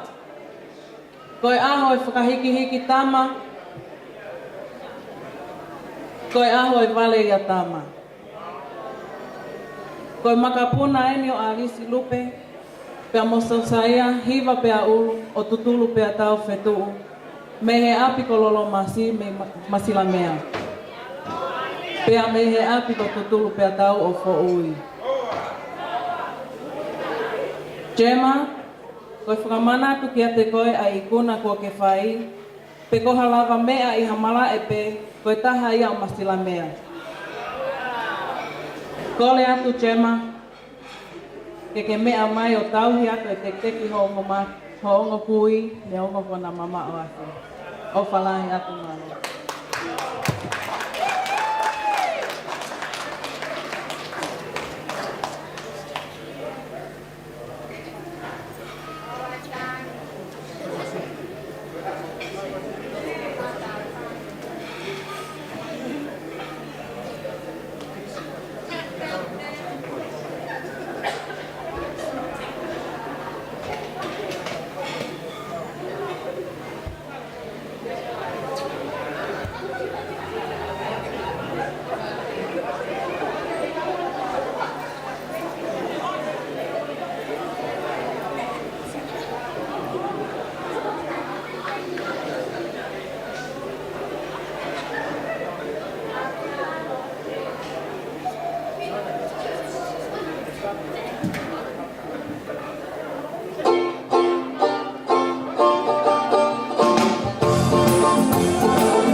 the night that I asked Mum and Dad, nei kai te ilo pe fefe ku kole ki honga mātua, pe tēnā loto le koa pe kai ke whoki ki Nusila, ke hoko atu e kuako. E hili koe mau whakawhamili, nei huhu level ki kole, ke honga mātua. Pe hange nai e ku whaingata ia ku teo kole ki honga mātua, ke whoki tokataha ki Nusila, ma ku teo whakahoko, o ki iai nai hatamasi I kau mea. Hili ku kole, na e whakanonga peo ki tamai, ko hinga ko ne sio loto te whoki tokataha ki Nusila. Ka nā nofo whoki I heni. Ka mea māle, ko e whae, ko e whiwhine e tui mālohi, pena ane loto lahi ke tukuange au ke alo whae ku whinga. Pene ne peheanga ki heku tamai, tukuange tahi ne ke alu, o paupe ke ne whau I he whainga taa, kai mao ai poto. Pena utanange ke oa tēnā tokanga ki ha mea, kai tuku ke alo whae ako, mai whenga, ka nā lotuange pē ma aku. Tala mai tamai, o ki kai ke whemau ke alu o ako ata pē, o whemau pē ke lotu pē mo koe. Peko whamalo lahi ki e kuanga mātua, koe uhi, koe ako naki lelei, dena whai ma aku, koe lotu, o alu whakataha ai lotu, pia moe ako. Peko whakawhetai ki e eiki, kuhi ne mao ai scholarship me he University o Okalani, tau e tolu. Pene o whiwhia lahi au pito kuhi ne I kai te whemau ke hela ia I tamai ma whae ke totonge kuako. Te koe mea koe ne mahino ki a te au ke whai whakamātua ako e ako, uhi ke whoki ki sene, ke whakatahai mai whamili, hahili ange kuako. I remember the time when we took Nana, Lupe, and Papa to the clinic for their appointment. This was during my bachelor's. And my Nana was talking with the translator and I heard her say, "Oku iai moko puna o kuako toke tā." And I went red because I was so embarrassed because I wasn't doing medicine. And I said to her afterwards, "Nana, aua teke alo tala noa e kuako toke tā, oku ikai te wako toke tā sinoa." And she said, "Heko ai ke ha, tuk holau pisi." So this showed how proud she was of me and her grandkids. I always knew I wanted to do my PhD since my undergrad, and so takoe maoni pea nena ia. Thank you for believing in me, Nana. Now I'd like to acknowledge and thank Uncle Bo and Georgina, Uncle T and Auntie Tina for Govi, and then Amele and Uncle Pila and Lola for taking the time, taking me in and providing me with the support and love during the duration of my PhD journey. I would also like to thank my primary supervisor, who you guys all heard just before. Thank you so much for sharing your knowledge and your wisdom, your academic insight and guidance during the duration of my PhD. I would also like to thank my other supervisors, Associate Professor Vilinosa, Dr. Annika Anderson, and Dr. Esther Willing. Thank you so much for all your support. They say that your PhD journey can be a lonely one, mentally, emotionally, and socially. And I'm thankful to God for blessing me with amazing God-fearing and God-loving friends. My best friend, Latu, and her family, thank you for loving me and supporting me over the years. Also to my amazing friends, Julianne, Liz, Linda, Fofoa, Loma, and our Sili crew, including Paula and Kava. Thank you so much for making the PhD journey bearable and enjoyable. Our friendship will only continue to grow and strengthen through God. I would also like to thank all the kau whaiwhikau ni ngā lotua e guako me Nusila he wahenga ko papa toe toe. Me ngahi whaiwhikau hana katoa ni ngā lotua e guako I se neni ki kawaia Black Downy e pehe whoki ki Liverpool. I kai ngalo I se vanite e eki ai tangata ko ofa ki walu nā ne tokoni lahi ki a te ao I ku whenga ko. Whakamalo lahi ki ngahi tau kete o kutamai mo nau whanau ki a William I tui Malungahu, a ahi kolo kino, a kino, sililo, pia pehe whoki he koko me tanga a Lute Pratt pia mo sifon tau e langi, mo Chris mo e whanau hono kotoa. A whalahi atu ki he whanau mo e puna Filipo, a whalahi atu ki he eiki māmā, o kei maui I tonga, a sose whina whale ofa tu aka lau, o whātu ki a te koe, mo e whanau, mo e whangamoko puna. Pia pehe whoki ki e whamili whale ofa, kotoa, family hala api api. Pea mai whanau mai makapuna Tuli Johansson. O whātu ki he whanau mai whangamakapuna a Sena, Tumoe, Maile, Halahuni, Pelila Lahi, mo whinau, o whalahi atu ke te ki mo tōm. Ko o whātu kanena le pola mo Sāmiu, ka pehe whoki ki he tāma ua family, ka pehe whoki ki he whāmili ki Utulei, mo whāmili ki Hātou Hāpai. Whakamalo atu ki he whāmili whae kotoa, ki he whāmili pole, ka pehe whoki ki he whāmili Petu'u, Mahe family and the Tui Pulotu family in America. A whalahi atu ke te ki mo tōlu hana kotoa. I'd also like to give a special thank you to my sisters and my brother-in-laws, Nientali, Sifoni, and Gus Collier. Thank you for loving me and supporting me in my endeavors over the years. Know that I'm always here for you. I would also like to say thank you to my younger sisters and brothers, Baya, Tony, Tema, Emma, Moyaki, Papa, my nieces and nephew, little Jimmy, Mota, and Ali Silupe. I love you all so much, and I hope this PhD journey will inspire you all to continue in pursuing your own goals in the future. I want to give a special thank you to my second parents, Mami Lila and Teti Tonga. Thank you for always going above and beyond for me and for the many sacrifices you have made for me. Thank you, Mama, for always dropping everything and running to my aid. Thank you for traveling to New Zealand with me always and supporting my ako. Malo apeto ka tonga. Tonga ika ingalo ya te au. O whaapiki au mehe le loe, mehe ako. O ngahi ako naki whai ki a te au, pia o mana tui lelei ho lea. Ka pau te iloa, ka pau te alo ako, pia mao ai poto, ka ingalo ai ofa he whamili, mo ofa e te onga mātua. O kutai au ngai lewa e te alo ako, o hi o ki kai te ke mao ai ofa. Pia koe ako naki lelei eni, nea whakakaukau mo loto aki e whenga, o a o mai ki he ahoni. Last but not least, I would like to thank my parents, Mum and Dad, o whalahi atu ka mo. Nkai iai halea whiunga, ke whakawhawhangai, ka mo o whai at neo, mai tau anga, mai ngai ako naki lelei ku mo whai mai maak. Your unwavering faith in God saw me through to the finish line. Thank you both for instilling in me good work ethic and the love for learning. O whalahi atu ke mo whawhanga. O kua kole whakamole a pito ke te ki mo tolu kotoa.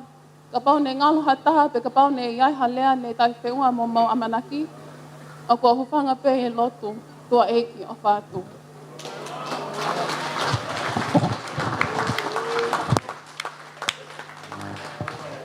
Malo au pito o te Gemma Malungahu.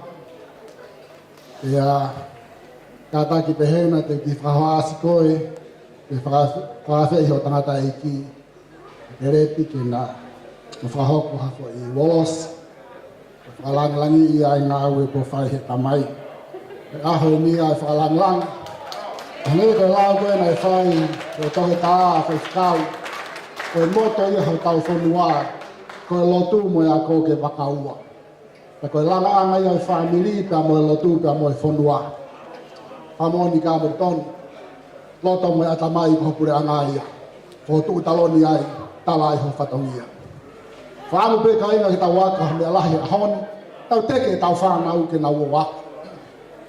Te ua ngā pure ke hea ki nau tonu, i he ngahi tālanga koe ni whai holo i he kia whasosiare. Aia ko whawhera maari koe ni, ka wange whakalangi ki he te. Te mea ngā lau ki ata ke tā, ai manatu ofa ko ia ki he tuunga na ia e tamai i he ngā ue. Mōni o tope. Ka aho ni ko aho ia, o hanga e he tama poto. Ka ke ngāta pene whawhiawhia i a whae, ka kune whawhiawhia e tamai i tamai whamiri. Ko ia DJ ko kore atu mai muhawhai whasi, ke ki uolosi ai, ai tangata i ki ka maa hono whiwhine, Dr. Gemma Malungahu. And her father, Kelly Malungahu. Kora te mātanga, please give one more time for Dr. Gemma Malungahu.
Foi por kalama ko ia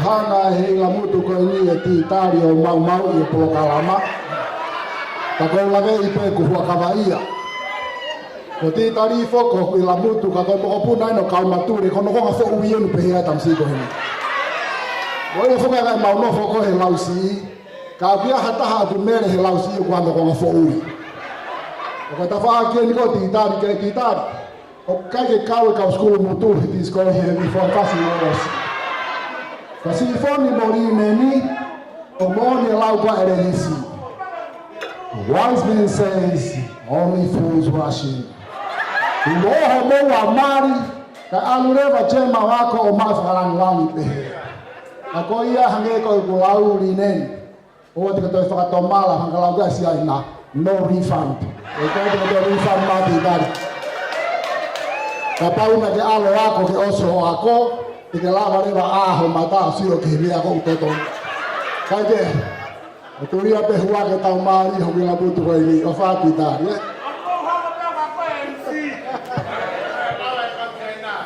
Koi, kai hoi ko me ka inga ka whenga mari ko ni te tau tuku ia ki he tangata i te whai whekau. Ke ne whakakato a ere atana. Tau ngāu e ki he kapini, ko lawe i peku tau lere o mataini, pa ta whakamalo ki he kau ngāu e whareni, tau whakaata mo whawhenga mari e ki whakakato e tau puakalamana. Nea ko koe ka mea ke whanau nou, ko lawe i pe sirina, ko tau wau ki he tātai ko puakalamani ki ere pi pamo sirina. Te koe mea mahu inga taha, koe ne o si mo de lava. Ko mea whawiefi ai. Whaikau, tuka te taimi maau.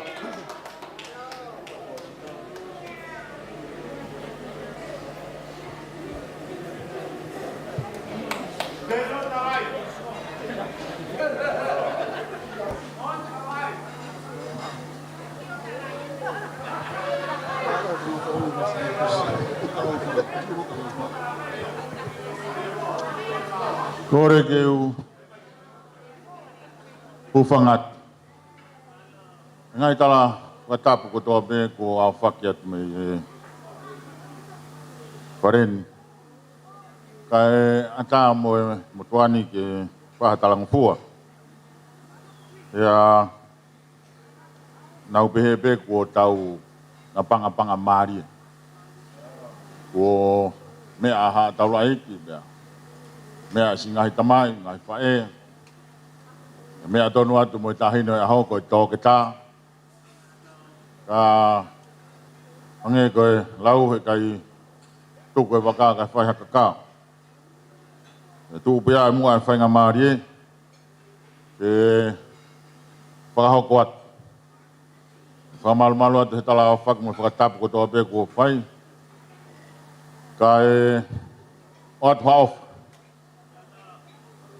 Me he pure wahe whunua o sene, sasio tonga tau ataina.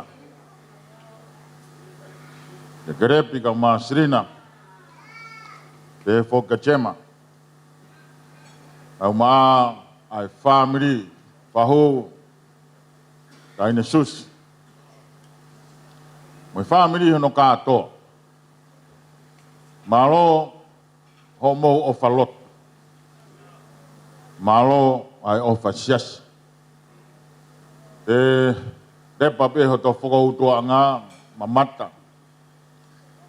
Io mou ngā ue, mono whakainasi, whakatotofu, se kau whaikau. Pai ai whakamaro lahi atu. Maro o mou ofa. Pai whaki ai whakamaro ki he ki te hina koini. Koe MC, nā ku fua lo pea fotu, e ne tū tamai ke whonuani. Waku alanga fotu ki mua ki he, o kou whawhana haki ai fotu ku ke fuulahi au pito.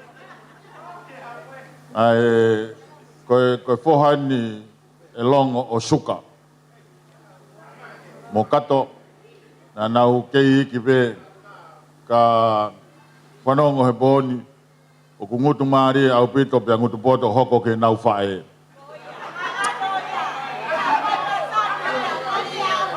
Nā tau lawe i ko topa tōtoru a suka, koe motua whangalongolongo pe. Whae o whalahi ati ko whawhunga poto. Ko mau maari a hoi. Pia kou repa pehe ku tuanga whanongo. Ke whetū kuaki o ku whai, e matanga, kolonga, masilamea, hahake, ihifo, hapai, pia o ku aloa e ku manatu. Ki he, o kuai a ki whoihiwa, ke kore peke he chichai, ke teu mai he teu ki tālunga, e ki whoihiwa. Ke whaka mooni aki a lea o amana ke uwhai, a sia te wholau koe. Pe ko ua whātu ke ngahi toke tā koe ni kua whakamatala. Ko whanongo ki hono ongo mai ai tangata eki mei kolonga, na e lotu pia he whā hengi. Koe tohi koe nei aweba mea panga pe foki. Nā kai ke tau iai, nā mai whakalatina, o kei whakalatina tohi e taim koia. Pea koe tāri mea koe mei lo mā, te kau ke toki o mai he ono, he ku ose mā e pātere. He nā u mai pouri nā tolo kai e mā e pātere. Pea, o whamalo ati ki he ongo koe ni o ku mau, ki he tangata eki mei kolonga nā e lotu pe he whā, koe more angai e mā e pātere koe mei. Pea, au kou manatu ki he aroatu ai papalangi he kātoanga anuku, nai whai ho maukolo i kolonga. Pea, o ku tokanga hau e ki mai ha whakatonu lea. Ke hau, ku ngā ke he, penai mau mea e toke tā me kolonga o hau o whai whakatonu lea koni. Pea rea e papalangi kai whakatonga ai motua kolonga koni, pea mai ai papalangi. Brothers and sisters, kai pehepe motua tonga e whangatoko ua mo e whangatoko whawhin. Pehepe ki motua papalangi, it's a great privilege for me to be here with you today. Mā whana apita hokuloto nuku mo kāinga, e ku kau whakataha mo ki mo tolu he ahoni. Karangere vai papalangi. I will thank you for your hospitality. Tarangere vai motua toke tā kolonga, e nuku mo i kāinga kolonga, o whakamalo atu mo wanga whakawhare maha ki. Hea, o kou ongona ai, ongo, mei he halahihi fō. A kou repa pehe, manatu pea whetu, whai whakau, ne ai pe mau toke tā mau tolu i masila mea. Nā e mea ate whai whakau ke whai nau lotu. E whatonga e ate whai whakau o ku mea mai tahine toke tā ko ni he loto whare lotu. Ka ko te uia ke ves tuku ko him tuku pea mea ate whai whakau. Kai lava e tau ves ko ni pea kolatu ka tokase ke ni whakaosi mai. Ai tau ngā ue. Kai osi koe ai malanga. Kui e whai whekau, kui mo i sasi, o kwa ke nao ngona na to ere o toke tā. Ki a aha ke whai whekau o sio atu, tū mai toke tā mei hala. Ko ere ai nai ongo mai, whai whekau, o ke sio waha toke tā e lotu. Whai ai, o whalahi atu. DJ, kau ke mao ki whai whasi tā koe solapa ke tā i mai. Ke ai hau ki tau lunga. E ku mama o hatafu ki ahau ki utu. Ke wha uatuaki. Ai pononga.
Malo.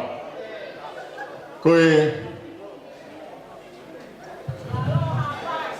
te u koe ai whola, wha more be tau tangatai tuku pe mua ke ata ai tau whare au whai.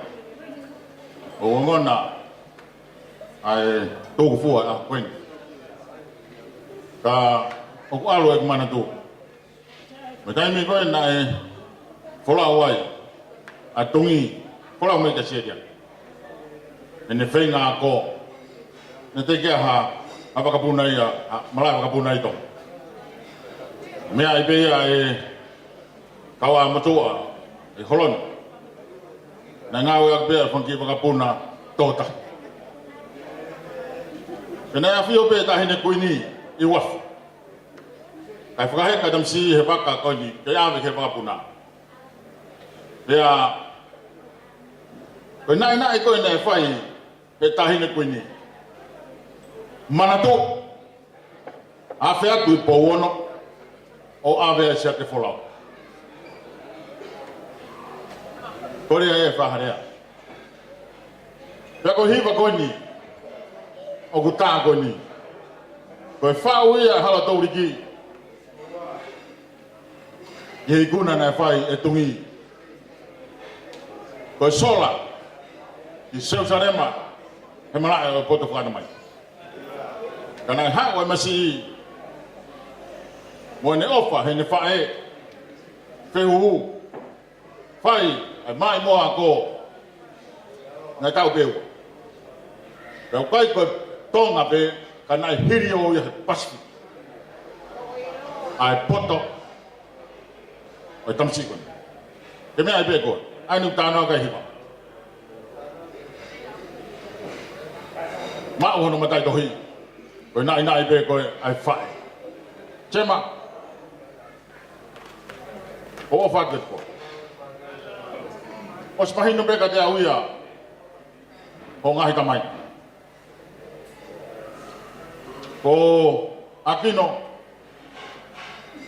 Ma mei tatau pe mau. Mone lau koe motua fōui.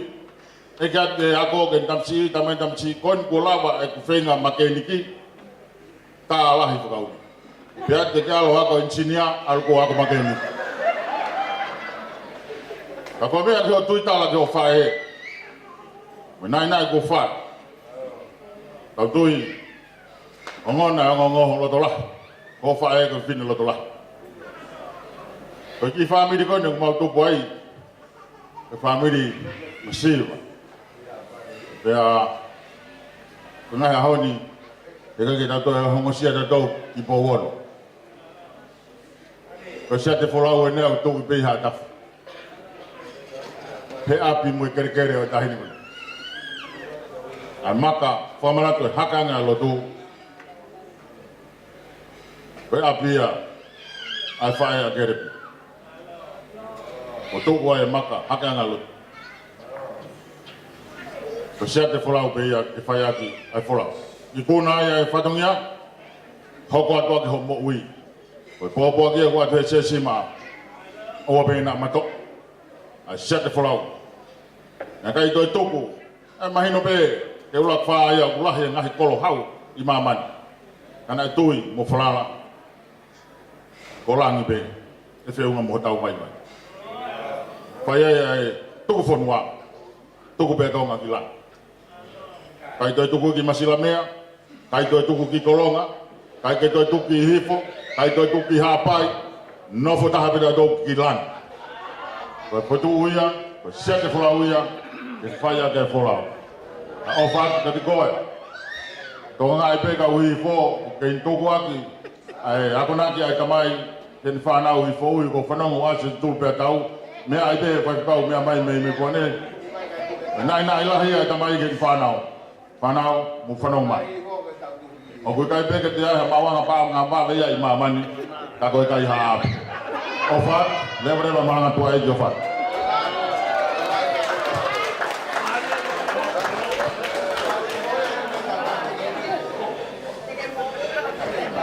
Tamalo atu ki he whaiwhekau. A tōna e ngāo he whaiwhekau, ka hili e me lea te utoi rea whakao se wako MC. Ea, koe whiwhi anga ia e maalari a koeni.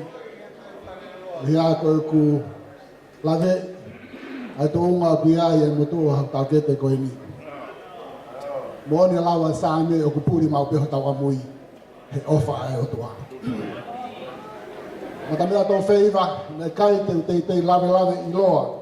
Me au sia tau tete koe li hatu unga te hen. Ka kou whawhikai kou whamalo ati. Moni mea whaiwhekau nā ku hoko koe tangata tō pulu pe koe he taimina kei vai ngā kapu ai. Me tahiwa walu me walu hiwana o laki pōma wakai ngā whakataha ka moi whaiwhekau ki tima riwa pū. Ko wherila koe kukuia wherila. Pe hange koe ku lave o kou lave i au pito ai historia pa moyanga tu kwao en ebe family. Taimi na e whai ai mari ari neni pa mo titari.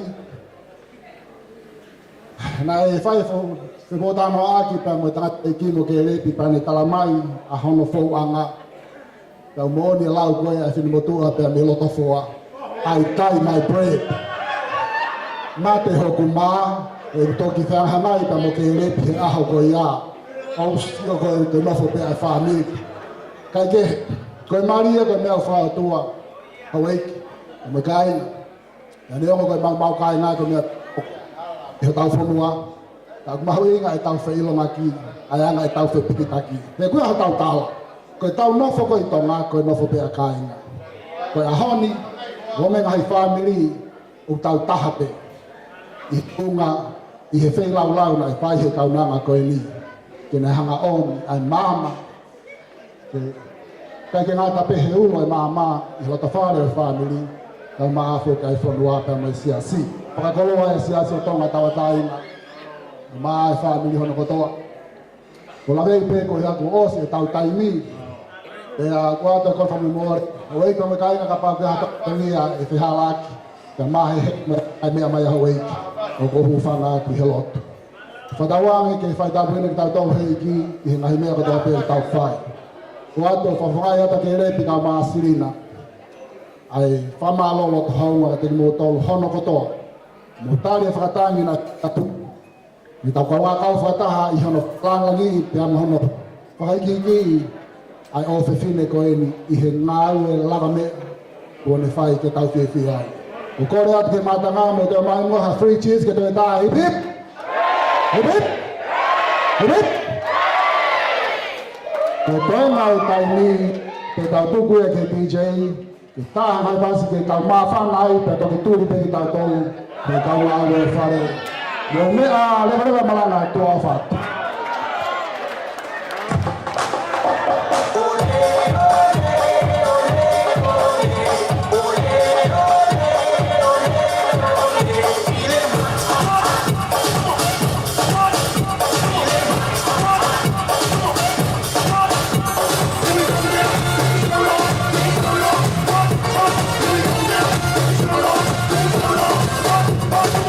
Be my little fire, be so on fire, be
Joanna, give me hope. Joanna, for the morning come. Give me hope. Joanna, hope. Joanna, hope before the morning come. I hear she makes all that gold and money to buy new weapons in the shape of guns.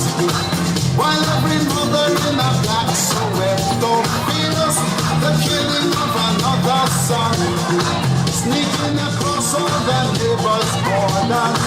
Now and again having little fun.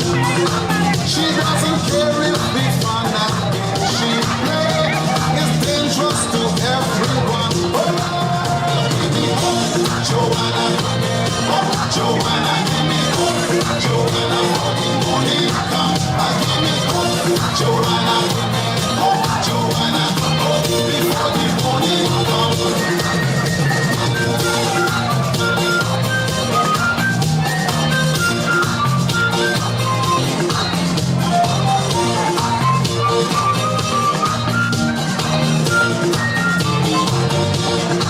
She got supporters in higher places who turn their heads to the city's sun. Joanna, give them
So when the sun goes down on my side of town, that lonesome feeling comes to my door.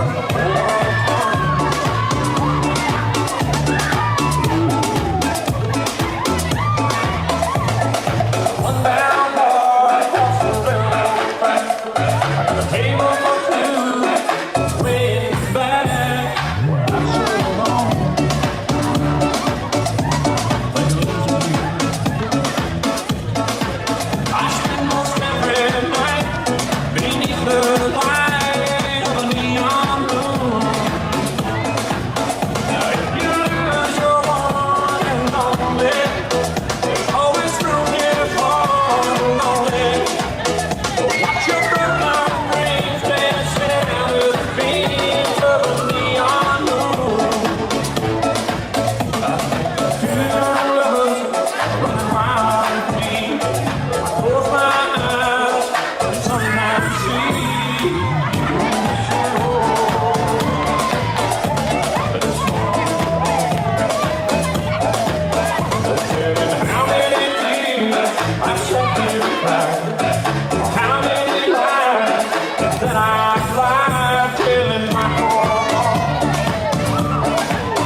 Jerusalem, ikayarami.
put it in the kitchen, you know.